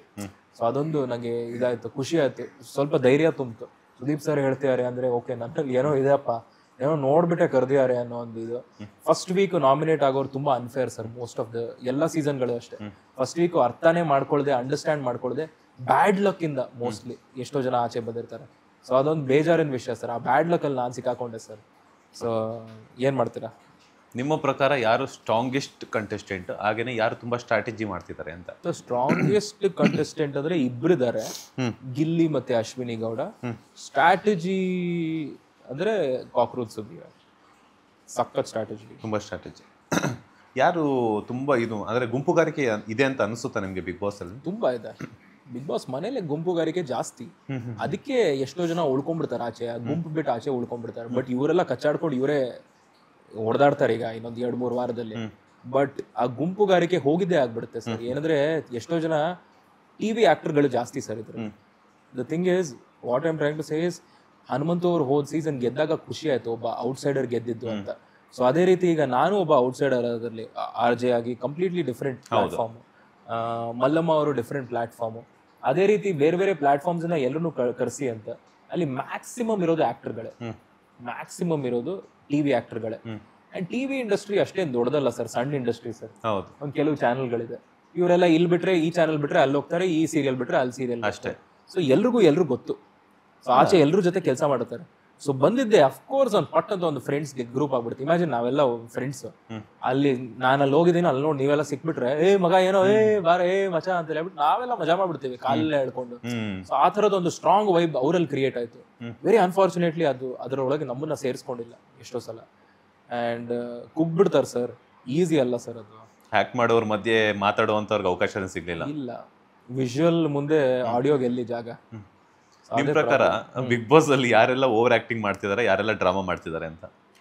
Sir over acting ಅಂದ್ರೆ ಐ ಥಿಂಕ್ ಅಶ್ವಿನಿ ಗೌಡ ಅವರು. ನಾನು ನೋಡಿರೋ 1 ವಾರದಲ್ಲಿ ಸಡನ್ ಆಗಿ ಅವ್ರ ಕೋಪ ಬಂದಿದ್ದು ಇದೆಲ್ಲ ನೋಡಿದಾಗ ಸ್ವಲ್ಪ ಓವರ್ ಅನ್ಸ್ತು. ಅದು ಕೋಪ ಮಾಡ್ಕೊಳ್ಳೋಕೆ ಕಾರಣನೇ ಅಲ್ಲ, ಅದು ಸುಮ್ಮನೆ ಅದೇ ಕಾರಣ ಇಲ್ಲದೆ ಕೋಪ ಮಾಡ್ಕೊಳ್ಳೋದೇ ಅಲ್ಲಿ ಜಾಸ್ತಿ. ಸೊ ಅವರು ಸ್ವಲ್ಪ ಓವರ್ ಆಕ್ಟಿಂಗ್ ಅನ್ಸ್ತು. ಅದು ಬಿಟ್ರೆ ಇನ್ನೊಂದು ಏನ್ ಹೇಳಿದ್ರಿ, ಡ್ರಾಮಾ ಯಾರು ಮಾಡ್ತಿದ್ದಾರೆ ಅಂತ. ಅಂದ್ರೆ ಈಗ ಬಿಗ್ ಬಾಸ್ ಅನ್ನೋದು ಒಂದು ರಿಯಾಲಿಟಿ ಶೋ. ಅವ್ರನ್ನ ಅವ್ರ ವ್ಯಕ್ತಿತ್ವನ ಅವ್ರ ಥರ ತೋರಿಸುವಂಥದ್ದು. ಬಟ್ ಇಲ್ಲ ಅನ್ನುವಂಥ ಮುಖವಾಡ ಹಾಕ್ಕೊಂಡಿರ್ತಾರೆ ಅಂತ ಗೊತ್ತಲ್ಲ. ಕೆಲವು ಜನ ಇದ್ದಾರೆ ಸರ್, ಡ್ರಾಮಾ ಅಂದರೆ ವೆರಿ ಓಪನ್ಲಿ. ಈಗ ನಾನು ಆಚೆ ಬಂದಮೇಲೆ ಜನ ಹೇಳಾದ್ಮೇಲೆ ಗೊತ್ತಾಯ್ತು ನನಗೆ, ಅಭಿಷೇಕ್, ಅಭಿ ಮತ್ತೆ ಅಶ್ವಿನಿ ಅವ್ರದ್ದು ಸ್ವಲ್ಪ ಡ್ರಾಮಾ ಇದೆ, ಅವ್ರದ್ದು ಸ್ವಲ್ಪ ಡ್ರಾಮಾ ನಡೀತಾ ಇದೆ. ಅದು ಬಿಟ್ರೆ ಇನ್ಯಾರಿದ್ದಾರೆ, ಕಾವ್ಯ ಸ್ವಲ್ಪ, ಅದು ಒಂದು ಸ್ವಲ್ಪ ಅಂದರೆ ಗಿಲ್ಲಿ ಮಾಡೋದಕ್ಕೆ ರಿಯಾಕ್ಷನ್ ಕೊಡೋದು ಅದೆಲ್ಲ ಸ್ವಲ್ಪ ಸೌಂಡ್ ಎಫೆಕ್ಟ್ಸ್ ಥರ ಕೇಳಿಸುತ್ತೆ ಅದು ಮೋಸ್ಟ್ಲಿ ಅವ್ರು ಮಾತಾಡಿದಾಗ. ಅಂದರೆ ಪ್ರತಿ ರಿಯಾಲಿಟಿ ಶೋನಲ್ಲಿ ಟಿ ವಿ ಶೋನಲ್ಲಿ ಯಾರಾದರೂ ಏನಾದ್ರು ಹೇಳಿದ್ರೆ ಲಾಫ್ಟರ್ ಎಫೆಕ್ಟ್ಸ್ ಬರುತ್ತಲ್ಲ ಸೌಂಡ್ ಎಫೆಕ್ಟ್ಸ್, ಆ ಥರದೊಂದು ರಿಯಲ್ ಲೈಫ್ ಸೌಂಡ್ ಎಫೆಕ್ಟ್ ಥರ ಅದೊಂದು ಡ್ರಾಮ್ಯಾಟಿಕ್ ಅನ್ಸುತ್ತೆ ನನಗೆ. ಸೊ ಇದೇ ರೀತಿ ಡ್ರಾಮಾ ಎಲ್ಲ ನಡೆಯುತ್ತೆ ಸರ್. ಸೊ ಡ್ರಾಮಾ ನಡೆದ್ರೂ ಪರವಾಗಿಲ್ಲ ಸರ್, ಮನೇಲಿ ಡ್ರಾಮಾ ಇರಬೇಕು, ಆವಾಗಲೇ ಮಜಾ ಇರೋದು. ಬಟ್ ಇಲ್ಲಿ ಡ್ರಾಮಾ ಜೊತೆ ಓವರ್ ಆಕ್ಟಿಂಗ್ ಮಾಡ್ತಾರಲ್ವಾ, ಅದು ಆ ಒಂದು ಪಾಯಿಂಟ್ ಮೀರ್ ಬಿಡುತ್ತೆ. ಕೊನೆಯಲ್ಲಿ ಆ ಓವರ್ ಆಕ್ಟಿಂಗ್ ಮಾಡೋರೇ ಉಳ್ಕೊಂಡ್ಬಿಡ್ತಾರೆ ಅಂತ. ಜೆನ್ಯೂನ್ ಆಗಿ ಮುಖ ಕೊಡ್ದಂಗೆ ಹಿಂಗೆ ಮಾತಾಡಿದ್ರೆ ಆಗಲ್ಲ, ಅಲ್ಲಿ ವರ್ಕೌಟ್ ಆಗಲ್ಲ. ಕೇಳಿಸ್ಕೊಳಕ್ಕೆ ಯಾರು ಇಲ್ವಲ್ಲ, ಯಾರ ಜೊತೆ ಮಾತಾಡ್ತೀರ, ಯಾರ ಜೊತೆ ಜಗಳ ಆಡ್ತೀರ? ಕ್ಯಾಮ್ರಾಗ ಹೋಗ್ಬಿಟ್ಟು ನಾನು ಹೇಳ, ಕ್ಯಾಮ್ರಾ ಹಿಂಗೆ ಆಗ್ತಿದೆ ನೋಡು ಕ್ಯಾಮ್ರಾ, ನಿಂಗೇನು ಗೊತ್ತು ಕ್ಯಾಮ್ರಾ ಅಂತ ಹೇಳ್ಬಿಟ್ಟು ಹೇಳೋದ, ಆಗಲ್ಲ ಅದು. ಅಲ್ಲಿ ಹೋದ್ರೆ ಎಲ್ಲರೂ ನಂದೆಲ್ಲಿ ಇಡ್ಲಿ ಅಂತಾರೆ ಕೂತ್ಕೊಂಡು ಒಂದು 5 ನಿಮಿಷ. ಅಣ್ಣ ನಂಗೆ ತುಂಬಾ ಕಷ್ಟ ಆಗ್ತಾ ಇದೆ ಅಣ್ಣ, ಇದಾಗ್ತದೆ ನಂಗೂ ಕಷ್ಟ ಆಯ್ತು ಕಣೋ, ಒಂದ್ಸಲ ಏನಾಯ್ತು ಗೊತ್ತಾ ನನ್ನ ಲೈಫಲ್ಲಿ ಅಂತ ಅಲ್ಲಿ ಶುರು ಮಾಡಿದ್ರೆ ಮುಗಿದೇ ಹೋಯ್ತು. ನಾನು ಕಷ್ಟ ಮರ್ತೇ ಹೋಗ್ಬಿಡ್ತೇನೆ. ತುಂಬಾ ಸಲ ಕರಿಬಸಪ್ಪ ಅವ್ರ ಜೊತೆ ಅದಾಗಿದೆ. ಅವರು ತುಂಬಾ ಸಲ ನಾನು ಮಾತಾಡ್ತಾ ಇರ್ಬೇಕಾದ್ರೆ ಕಟ್ ಮಾಡಿಬಿಟ್ಟು ಅವ್ರ ಲೈಫ್ ಬಗ್ಗೆ ಮಾತಾಡೋಕೆ ಶುರು ಮಾಡ್ಬಿಟ್ಟು, ನನ್ನ ಸಾಧನೆ, ನಾನು 1999 ಇದರಲ್ಲಿ ಇಲ್ಲೋಗಿದ್ದೆ, ಅಲ್ಲೋಗಿದ್ದೆ, ಪಾಕಿಸ್ತಾನ ಹೋಗಿದೆ, ಬಾಂಗ್ಲಾದೇಶ್ಗೆ ಹೋಗಿದೆ ಅಂತ ಹೇಳ್ಬಿಟ್ಟು ಅಲ್ಲಿ ಶುರು ಮಾಡಿಬಿಟ್ರೆ ಅವರು ಮುಗೀತು. ಅದು ಮುಗಿಸೋ ಅಷ್ಟರಲ್ಲಿ, ಬಿಕಾಸ್ ಅವ್ರು ಎಲ್ಲೋ ಶುರು ಮಾಡ್ಬಿಟ್ಟು ಎಲ್ಲೆಲ್ಲೋ ಹೋಗ್ಬಿಡ್ತಾರೆ ಅವ್ರು ಫುಲ್ ಕಂಪ್ಲೀಟ್ ಆಗಿ. ಅದು ಮುಗಿಯೋಷ್ಟು ನಾನೇ ಮರ್ತೋಗ್ಬಿಟ್ಟಿರ್ತೀನಿ ಎಲ್ಲಿದ್ದೀನಿ ನಾನು ಏನು ಅಂತ ಮರ್ತೋಗ್ಬಿಟ್ಟಿರ್ತೀನಿ. ಎಷ್ಟೋ ಜನರಿಗೆ ಹಂಗೆ ಅಪ್ಪ ಹಿಡ್ಕೊಂಡು ಜಾಕ್ ಹಾಕಿರೋದು. ಅವ್ರು ಅದಾದ್ಮೇಲೆ ಮಾತಾಡೋದೆಲ್ಲ ಅವ್ರು ಯೋಚನೆ ಮಾಡ್ಕೊಂಡು ಮಾತಾಡ್ತಾರೆ. ಅದು ಸ್ಕೇರ್ ಕ್ರೋ ತರ. ತುಂಬಾ ಜನ ಬಂದು ಮಾತಾಡಕ್ಕೂ ಹೆದರ್ತಾ ಇದ್ರು, ಓ ಯಪ್ಪ ಜಾಕ್ ಹಾಕಿದ್ರೆ ಕಷ್ಟ ಅಂತ. ಕೊನೆಗೆ ಆಚೆ ಬಂದು ಸುದೀಪ್ ಸರ್ಗೂ ಜಾಕು. ಅವರು ಒಂಥರ ನೋಡ್ಬಿಟ್ಟು ಅಯ್ಯೋ ಆಗ್ತಾ ಇಲ್ಲ ಹೆಂಗಿದೆ. ನಾನು ಹೇಳ್ದೆ ಸರ್, ನೋಡಿದ್ರೆ ಸರ್ ಇದೇ ಸರ್ ನಂಗಾಗಿದ್ದ ಪ್ರಾಬ್ಲಮ್ಮು ಅಂತ. ಅಪ್ಪ ಕಷ್ಟ. ಆ ಯಪ್ಪನ ಏನಕ್ಕೆ ಹೆಂಗ್ ತಗೊಂಡ್ರು. ಅಟ್ಲೀಸ್ಟ್ ಆ ಯಪ್ಪನ ಒಂಟಿಯಾಗಿ ಬಿಡಿದ್ರೆ ಆ ಯಪ್ಪ ಬೇರೆ ಏನಾದ್ರು ಮಾಡ್ಬೋದಿತ್ತು. ನನ್ನನ್ನ ಒಂಟಿಯಾಗಿ ಬಿಡಿದ್ರೆ ನಾನು ಅಫ್ಕೋರ್ಸ್ ಸಿಕ್ಕಾಪಡೆ ಬೆರೆತ್ಬಿಟ್ಟು, because I am a very social animal types, ಹೋಗಿ ಎಲ್ಲರ ಜೊತೆ ಮಾತಾಡಿಸ್ತೀನಿ. ಒಂಟಿಯಾಗಿ ಬಿಡಿದ್ರೆ ಇಷ್ಟೊತ್ತು ಅಲ್ಲಿ ಉಳ್ಕೊಂಡ್ಬಿಡ್ತಾ ಇದ್ದೆ ನಾನು. ಅಲ್ಲಿ ಉಳ್ಕೊಂಡು ಅದೇ ಪೊಲೀಸ್ ಅವ್ರ ಜೊತೆ ಆಚೆ ಬರ್ತಾ ಇದ್ದೆ ಇಷ್ಟೊತ್ತು ನಾನು. ಬಟ್ ಇರ್ತಿದ್ದೆ ಅಲ್ಲೇ ನಾನು. ಬಟ್ ಒಂಟಿಯಾಗಿ ಇಲ್ಲದೆ ಇರೋ ಕಾರಣ ಅಥವಾ ಜಂಟಿ ಅವ್ರನ್ನ ಬಿಟ್ಟು ಬೇರೆ ಯಾರು ಕೊಟ್ಟಿದ್ರು ಆಗ್ತಾ ಇತ್ತು sir, literally anyone else. Because ಅವರಂತೂ ಹಿ ವಾಸ್ ಅ ಕಂಪ್ಲೀಟ್ ಒಂಥರ ಫೇಲ್ಡ್ ಪ್ರಾಜೆಕ್ಟ್. ನಂಗೆ ಪರ್ಸನಲ್ ಆಗಿ ತುಂಬಾ ಟ್ರೈ ಮಾಡಿದೆ ಕುತ್ಕೊಂಡು ಕನ್ವಿನ್ಸ್ ಮಾಡಕ್ಕೆ, ಇದೆಲ್ಲ ಟ್ರೈ ಮಾಡಿದೆ. ನಾನು ಮಾತ್ರ ಅಲ್ಲದೆ ಕೆಲವು ಜನ ಅದನ್ನ ಅರ್ಥ ಮಾಡ್ಕೊಂಡು ಅವರು ಕೂತ್ಕೊಂಡು ಟ್ರೈ ಮಾಡಿದ್ರು. ನೀವೊಂದು ಚೌಕಟ್ಟಲ್ಲಿ ಬದುಕ್ತಾ ಇದ್ದೀರಾ, ನಿಮ್ಮನ್ನ ನೀವೇ ಕನ್ವಿನ್ಸ್ ಮಾಡ್ಕೊತಾ ಇದ್ದೀರಾ, ಇದೊಂದು ಮೋಟಿವೇಶನ್ ಕೊಡ್ತೀನಿ ಅಂತ. ಆ ಥರದ ಶೋ ಅಲ್ಲ ಇದು ಅಂತ ಅರ್ಥನೇ ಆಗಿಲ್ಲ. ಅಂಡ್ ಅವ್ರ ನಿಜವಾದ ವ್ಯಕ್ತಿತ್ವ ಅದಲ್ಲ, ಕುತ್ಕೊಂಡು ಮೋಟಿವೇಶನ್ ಕೊಡ್ತೀನಿ ಅಥವಾ ಲೈಫ್ ಬಗ್ಗೆ ಮಾತಾಡ್ತೀನಿ ಅಂತ. ಅದು ನಿಜವಾದ ವ್ಯಕ್ತಿತ್ವ ಅಲ್ಲ. ಯಾವ ತರ ಅಂತ ಅವರು ಎಲ್ಲೋ ಮಜಾ ಮಾಡುವಂತ ವ್ಯಕ್ತಿತ್ವ ಸರ್. ಬನೀನ್ ಹಾಕೊಂಡು ರೋಡಲ್ಲಿ ಡ್ಯಾನ್ಸ್ ಮಾಡ್ತಾರೆ ಸರ್, ಬೇರೆ ಬೇರೆ ರೊಮ್ಯಾಂಟಿಕ್ ಸಾಂಗ್ಗೆ ಹಿಂಗೆಲ್ಲ ಮಾತಾಡೋದು, ಡೈಲಾಗ್ ಹೊಡೆಯೋದು, ಕ್ರಿಂಜ್ ಆಗಿ ಮಾಡೋದು ಎಲ್ಲ. ಇಲ್ಲಿ ಮಾತ್ರ ಮನೇಲಿ ಮಾತ್ರ ನಾ ಏನಕ್ಕೆ ನಾನು ಮೋಟಿವೇಶನ್, ನಾನು ಹಿಂಗ್ ಮಾಡ್ಬೇಕು, ಲೈಫ್ ಅಂದ್ರೆ ಹಿಂಗಿರ್ಬೇಕು, ಜೀವನ ಅಂದ್ರೆ ಹಿಂಗಿರ್ಬೇಕು, ನಾನು ತುಂಬಾ ಕಷ್ಟಪಟ್ಟಿದ್ದೀನಿ, ನಾನು ತುಂಬಾ ಇದು ಮಾಡಿದ್ದೀನಿ, ನಾನು ತುಂಬಾ ಕಷ್ಟಪಟ್ಟಿದ್ದೀನಿ ಅಂತ. ಸರಿ, ಫಸ್ಟ್ ಡೇ ಹೇಳಿದ್ರು, ಸೆಕೆಂಡ್ ಡೇ ಹೇಳಿದ್ರು, ಪ್ರತಿದಿನ ಎದ್ದಾಗ ಮಲಗಿದಾಗ ಯಾರ್ಯಾರು ಸಿಕ್ಕಿದಾಗ ಎಲ್ರಿಗೂ ಅದೇ ಕತೆ, ಸೇಮ್ ಸ್ಟೋರಿ ರಿಪೀಟ್ ಅಲ್ಲಿ ಹೇಳ್ತಾ ಇದ್ದಾಗ ಎಲ್ಲೊಂದ್ ಕಡೆ ಅಫ್ಕೋರ್ಸ್ ಬೇಜಾರಾಗೇ ಆಗುತ್ತೆ. ಎಲ್ಲರೂ ಕಷ್ಟಪಟ್ಟೆ ಬಂದಿರೋದು. ಸೊ ಅದು ಅವ್ರ ಕ್ಯಾರೆಕ್ಟರ್ ಅಲ್ಲ ಅನ್ಸುತ್ತೆ. ಅವರೆಲ್ಲ ಮಜಾ ಮಾಡೋ ಕ್ಯಾರೆಕ್ಟರ್ ಇದೆ ಸರ್. ಅಂದ್ರೆ ಅವ್ರು ಓಪನ್ ಅಪ್ ಆಗಿಲ್ಲ ಅಂತ ಅಷ್ಟೇ. ಅವ್ರೊಂದು ಚೌಕಟ್ಟು ಹಾಕೊಂಡ್ಬಿಟ್ರು, ನಾನು ಹಿಂಗೆ ಇರಬೇಕು ಅಂತ. ಮೇ ಬಿ ಕೆಲವು ಜನರು ಕ್ಯಾಮ್ರಾ ನೋಡು ಕಾನ್ಶಿಯಸ್ ಆಗಬಹುದು. ಸೊ ಮೇ ಬಿ ಅವ್ರ ಕ್ಯಾಮ್ರಾ ನೋಡಿ ಕಾನ್ಶಿಯಸ್ ಆಯ್ತು, ನಾನು ಹಿಂಗೆ ಇರಬೇಕು, ನಾನು ಇನ್ಸ್ಪೈರ್ ಮಾಡ್ಬೇಕು, ಏನೇನೋ ಹೇಳಕ್ ಶುರು ಮಾಡ್ಬಿಟ್ರು. ನನ್ಗೆ ಎಷ್ಟು ರೆಮ್ಯುನರೇಷನ್ ತಗೊಂಡ್ರಿ ಬಿಗ್ ಬಾಸ್ ಇಂದ ಅಂತ? ಸರ್ ರೆಮ್ಯುನರೇಷನ್ ಒಂದು ನಾನು ಆ ಕಾಂಟ್ರಾಕ್ಟ್ ಪ್ರಕಾರ ಡಿಸ್ಕ್ಲೋಸ್ ಮಾಡಂಗಿಲ್ಲ ಅಂತ ಹೇಳಿದ್ದಾರೆ. ಬಟ್ ಪ್ರತಿಯೊಬ್ಬರಿಗೂ ಒಂದು ಕ್ಯಾಟಗರಿ ಇರುತ್ತೆ, ನೆಗೋಷಿಯೇಟ್ ಮಾಡುವಷ್ಟು ಒಂದು ಅವಕಾಶ ಇರುತ್ತೆ. ಅಂದರೆ ನಂಗೆ ಇಷ್ಟು ಬೇಕು, ಇಷ್ಟು ಕೊಡಬಹುದು, ಇಷ್ಟು ಬೇಕಾಗಬಹುದು ಅಂತ ಅವ್ರ ಟೀಮ್ ಅವ್ರು ಫೋನ್ ಮಾಡಿಬಿಟ್ಟು ಅವ್ರ ಜೊತೆ ನೆಗೋಷಿಯೇಟ್ ಮಾಡಿ ಅವರೊಂದು ಬಡ್ಜೆಟ್ ಯೋಚನೆ ಮಾಡ್ತಾರೆ. ಮೇ ಬಿ ಎಲ್ರಿಗೂ ಇಷ್ಟಂತ ಬಡ್ಜೆಟ್ ಇಟ್ಟಿರ್ತಾರೆ, ಅದ್ರಲ್ಲಿ ಸ್ವಲ್ಪ ಅಪ್ ಆ್ಯಂಡ್ ಡೌನ್ ಮಾಡಿ ಆ ಥರದ್ದು ಮ್ಯಾನೇಜ್ ಮಾಡ್ತಾರೆ ನೆಗೋಸಿಯೇಷನ್. ನಂಗೆ ಅಷ್ಟೇನು ಜಾಸ್ತಿ ಬಂದಿಲ್ಲ ಬಿಡಿ. ಅಷ್ಟೊಂದು ಜಾಸ್ತಿ ಬಂದಿಲ್ಲ. ಬಂದ್ಮೇಲೆ ಏನು ಮಾಡಬೇಕು ಅಂತಿದ್ದೀರಾ? ಏನು ಆ ದುಡ್ಡ, ಪೇಮೆಂಟ್ ದುಡ್ಡ ಸರ್? ಏನಿಲ್ಲ, ನನಗೆ ತುಂಬ ಪರ್ಸ್ನಲ್ ಆಗಿ ಆ ದುಡ್ಡಿನ ಅವಶ್ಯಕತೆ ಅಂತ ಏನಿಲ್ಲ ಸರ್. ಕೆಲಸ ಮತ್ತು ಅವಕಾಶದ ಅವಶ್ಯಕತೆ ಇದೆ ಅಷ್ಟೇ. ನನಗೆ ದುಡ್ಡಿನ ಅವಶ್ಯಕತೆ ಸೆಕೆಂಡ್ರಿ ಸರ್. ಅದು ನನಗೆ ಅದು ಅವ್ರು ಕೊಡ್ತಾರೋ ಇಲ್ವೋ, ಈಗ ನಾನು ಬಂದು ಸ್ವಲ್ಪ ಇನ್ವಾಯ್ಸ್ ಎಲ್ಲ ರೇಸ್ ಮಾಡಿ ಕಳಿಸ್ಬೇಕು ಅವ್ರಿಗೆ. ಬಟ್ ನನಗೆ ಮೇನ್ಲಿ ಕೆಲಸ ಸಿಗ್ಬೇಕು ಸರ್, ಅದೊಂದು ಮೇನ್ ವಿಷಯ. ನನಗೆ ಎಲ್ಲಾದರೂ ಹೆಸರು ಮಾಡಲಿ, ಕೆಲಸ ಸಿಗಲಿ. ಬಿಕಾಸ್ ಈ ಕಾರ್ಯಕ್ರಮದಲ್ಲಿ ಆಗಿಲ್ಲ, ನನಗೆ ತುಂಬ ಕನ್ಸು ಹಿಡ್ಕೊಂಡು ಹೋಗಿದ್ದೆ, ಬಂದಿಲ್ಲ ನನಗೆ. ಸೊ ನೆಕ್ಸ್ಟು ಎಲ್ಲಿ ಏನು ಮಾಡಬೇಕು ಅನ್ನೋ ಪ್ಲ್ಯಾನಿಂಗಲ್ಲಿ ಸದ್ಯಕ್ಕೆ. ಈಗ ಬರುವಷ್ಟರಲ್ಲಿ ಇಂಟರ್ವ್ಯೂಸು ಅದು ಇದು ಎಲ್ಲ ಸಿಕ್ಕಾಪಟ್ಟೆ ಇದಾಗ್ಬಿಡುತ್ತೆ. So I have to sit and figure out certain things. ಬ್ಯಾಕಪ್ಪಿಗೆ ನನ್ಗೆ ಗೂಡಿದೆ ರೇಡಿಯೋ, ಅಲ್ಲಿ ಹೋಗ್ಬೋದು. ಬಟ್ ಟಿ ವಿನ ಅಥವಾ ಸಿನಿಮಾನ ಏನು ಮಾಡ್ಬೋದು, ಎಲ್ಲೆಲ್ಲ ಎಕ್ಸ್ಪ್ಲೋರ್ ಮಾಡಬಹುದು ಅಂತ. ಬಿಕಾಸ್ ಈ ಶೋ ಇರೋ ತನಕ ಅದೊಂದು ಆ ಟ್ರೆಂಡು ಇರುತ್ತೆ, ಈ ಬಿಗ್ ಬಾಸ್ ಬಗ್ಗೆ ಮಾತುಕತೆನೂ ಇರುತ್ತೆ. ನನ್ನನ್ನು ನೋಡಿದಾಗಲೂ ಅಲ್ಲಿ ಇಲ್ಲಿ ಯಾರಾದರೂ ಅಕಸ್ಮಾತ್ ಟೆಲಿಕಾಸ್ಟಲ್ಲಿ ಲೈಟಾಗಿ ಸೈಡಲ್ಲಿ ಪಾಸ್ ಆಗೋರು ನೋಡಿದ್ರೆ ಗುರ್ತು ಹಿಡಿತಾರೆ. ಸೊ ಆ ಒಂದು ಟೈಮಲ್ಲೇ ಎಲ್ಲಿ ಕೆಲಸ ಆಗುತ್ತೋ ಏನಾಗುತ್ತೋ ಅದನ್ನು ನೋಡ್ಕೋಬೇಕು ಸರ್. ಎಲ್ಲ ಕಲಾವಿದರು ಎಲ್ಲ ಆರ್ಟಿಸ್ಟು ಇದೆ ಇದ್ದಿದ್ದು. ಸೊ ಅದಕ್ಕೆ ನಾನು ಬಿಗ್ ಬಾಸ್ ಚೂಸ್ ಮಾಡಿದಾಗಲೂ ಒಂದು ಪ್ಲಾಟ್ಫಾರ್ಮ್, ಯಾಕಂದರೆ ನಾಳೆ ಒಂದು ಸೂಪರ್ ಕೆಲಸ ಸಿಗುತ್ತೆ ಅದ್ರ ಮೂಲಕ ಅಂತ. ಅನ್ಫಾರ್ಚುನೇಟ್ ಒಂದು ವಾರದಲ್ಲಿ ಆಚೆ ಬಂದುಬಿಟ್ಟೆ, ಬಟ್ ಹೋಪ್ಫುಲಿ ಏನೋ ಒಂದು ವರ್ಕೌಟ್ ಆಗಬೇಕು ಸರ್. ನೆಕ್ಸ್ಟ್ ಸಿನಿಮಾಗಳು ಫೋಕಸ್ ಮಾಡ್ತೀರಾ, ಸೀರಿಯಲ್ಸ್ ಫೋಕಸ್ ಮಾಡ್ತೀರಾ, ಅಥವಾ ನೀವೇನಾದ್ರೂ ಕಂಟೆಂಟ್ ಕ್ರಿಯೇಟ್ ಮಾಡ್ತೀರಾ, ಅಥವಾ RJಗೆ ಕಂಟಿನ್ಯೂ ಆಗ್ತೀರಾ sir? What next RJ Amit ಅವರ ಲೈಫಲ್ಲಿ? ಸರ್ ನಾನು ಏನೇ ಮಾಡಿದ್ರು ಇದರಲ್ಲಿ ಕಾಂಟೆಂಟ್ ಕ್ರಿಯೇಷನ್ ಅಂತೂ ನಡೆಯುತ್ತೆ ಸೈಡ್ ಬೈ ಸೈಡ್. ಯೂಟ್ಯೂಬು ಮತ್ತು ಇನ್ಸ್ಟಾಗ್ರಾಮಲ್ಲಿ ನಾನು ಮಾಡುವಂಥ ಕಾಂಟೆಂಟ್ ಅದು ನಡೆಯುತ್ತೆ.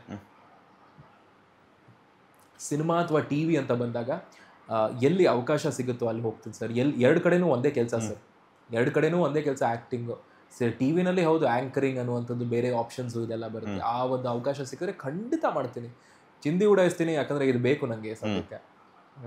ಸೊ ಎಲ್ಲಿ ಚಾನ್ಸ್ ಸಿಗುತ್ತೋ ಮಾಡ್ತೀನಿ. ಸಿನಿಮಾ ಅನ್ನೋದು ಒನ್ಸ್ ಇನ್ ಅ ವೈಲ್ ಬರೋದು, TV ಅನ್ನೋದು ಒಂದು ರೆಗ್ಯುಲರ್ ಇದು. ಸೊ ಅದು ಕೂಡ ಇರುತ್ತೆ. ಸೊ ಎಷ್ಟಾಗುತ್ತೋ ಅಷ್ಟು ಈಗ ಕೆಲಸದ ಹುಡುಕಾಟದಲ್ಲಿ ಸ್ವಲ್ಪ ಹುಚ್ಚಾಗ್ತೀನಿ. ಅಂದರೆ because I need to work. ಇನ್ನು ನಾನು ಏನು ವರ್ಕೌಟ್ ಆಗಿಲ್ಲ ಅಂದರೆ ನನ್ನ ಗೂಡಿಗೆ ವಾಪಸ್ ಹೋಗ್ತೀನಿ, ರೇಡಿಯೋಗೆ ವಾಪಸ್ ಹೋಗ್ತೀನಿ ನಾನು. ಅದೆಲ್ಲ ಏನು ತೊಂದರೆ ಇಲ್ಲ. ಮತ್ತೆ ವೈಲ್ಡ್ ಕಾರ್ಡ್ ಏನಾದರೂ ಬಂದರೆ ಅದನ್ನು ಯುಟಿಲೈಸ್ ಮಾಡ್ಕೊತೀರಾ? 100%. ಆ ಸ್ಟೇಟ್ ಪೊಲ್ಯೂಷನ್ ಕಂಟ್ರೋಲ್ ಬೋರ್ಡ್ ಎಲ್ಲ ಸಾರ್ಟ್ ಆಗಿಬಿಟ್ಟು ವಾಪಸ್ ಶೋ ಶುರುವಾಗಿ ವೈಲ್ಡ್ ಕಾರ್ಡ್ ಏನಾದರೂ ಬಂದರೆ ನಾನು ಅಲ್ಲಿ ಒಳಗಿರ್ತೀನಿ, ಆರಾಮಾಗಿ ಹೋಗಿ ಬರ್ತೀರಾ? ಆರಾಮಾಗಿ ಹೋಗಿ ಬರ್ತೀನಿ. ಮೇ ಬಿ ಈ ಸಲ ಇನ್ನೂ ಸ್ವಲ್ಪ ಎಕ್ಸ್ಟ್ರಾ ವಾಯ್ಸ್ ಔಟ್ ಮಾಡಿ, ವಾಯ್ಸನ್ನೇ ಔಟ್ ಮಾಡಿ, ಸ್ವಲ್ಪ ಕಿರ್ಚಾಡಿ ಬೇಕು ಸ್ಟ್ಯಾಂಡ್ ಎಲ್ಲಿ ತಗೋಬೇಕೋ ತಗೊಂಡು ಅದೆಲ್ಲ ಮಾಡ್ತೀನಿ. ನಾನು ಹಿಂಗೆ ಮಾಡ್ತೀನಿ. ಈಗ ಬಟ್ಲು ಯಾರು ತೊಳೆದಿಲ್ಲ, ಯಾಕೆ ಬಟ್ಲು ತೊಳೆದಿಲ್ಲ, ಏನಕ್ಕೆ ಅಂತ ಚಿಕ್ಕ ವಿಷಯಕ್ಕೆ ಏನೇನು ಸಿಗುತ್ತೋ, ಏನಾದ್ರು ನೀರು ಚೆಲ್ಬಿಟ್ರೆ ಯಾಕೆ ನೀರು ಚೆಲ್ತಿದ್ದೀರಾ, ನೀರು ಎಷ್ಟು ವೇಸ್ಟ್ ಆಗ್ತಾ ಇದೆ ಗೊತ್ತಿದೆಯಾ ನಿಮಗೆ, ನೀರಿಗೋಸ್ಕರ ಕಿತ್ತಾಡ್ತಾ ಇದೀವಿ ನಮ್ಮ ರಾಜ್ಯದಲ್ಲಿ, ಹಂಗೆ ಹಿಂಗೆ ಅಂತ ಹೇಳ್ಬಿಟ್ಟು ಜೋರಾಗಿ ಕಿರ್ಚಕ್ಕೆ ಶುರು ಮಾಡ್ಬಿಡ್ತೀನಿ. ಹಿಂಗೆ ಕಾಣಿಸ್ಕೊಂತೀನಿ ನೋಡಿ ಸರ್. ಅಂದ್ರೆ ಕಿರ್ಚಾಡಿದ್ರೆ ಮಾತ್ರ, ಅಂದ್ರೆ ಕಿರ್ಚಾಡುವಂಥವ್ರು ಮಾತ್ರ ಬಿಗ್ ಬಾಸ್ ಶೋನಾ ಅಂತ? ಸರ್ ಈಗ ವೆರಿ ಸಿಂಪಲ್. ನಾವು ನಮ್ಮ ರೂಮಲ್ಲಿ ಇಷ್ಟು ಜನ ಇದ್ದೀವಿ, ಈ ಹಾಲಲ್ಲಿ ಇಷ್ಟು ಜನ ಕೂತಿದ್ದೀವಿ. ನಮ್ಮಲ್ಲಿ ನಾವು ನಾರ್ಮಲ್ ಆಗಿ ಇದೇ ಧ್ವನಿಯಲ್ಲಿ ಮಾತಾಡ್ತಾ ಇರ್ತೀವಿ. ನಂಗೆ ಏನಾದ್ರು ಬೇಸರ ಇದ್ರು ಇದೇ ಧ್ವನಿಯಲ್ಲಿ ಮಾತಾಡಿ ಅರ್ಥ ಮಾಡಿಸ್ತೀನಿ. ಸಡನ್ನಾಗಿ ನಮ್ಮ ನಡುವೆ ಅವರು ಒಬ್ಬರು ಕಿರ್ಚ್ಬಿಟ್ಟು ಯಾಕೆ ಹಿಂಗೆ ಮಾಡ್ತಾರೆ ಅಂತ ನೋಡಿದ್ರೆ ಎಲ್ಲರೂ ಅಲ್ಲೇ ನೋಡ್ತೀವಿ.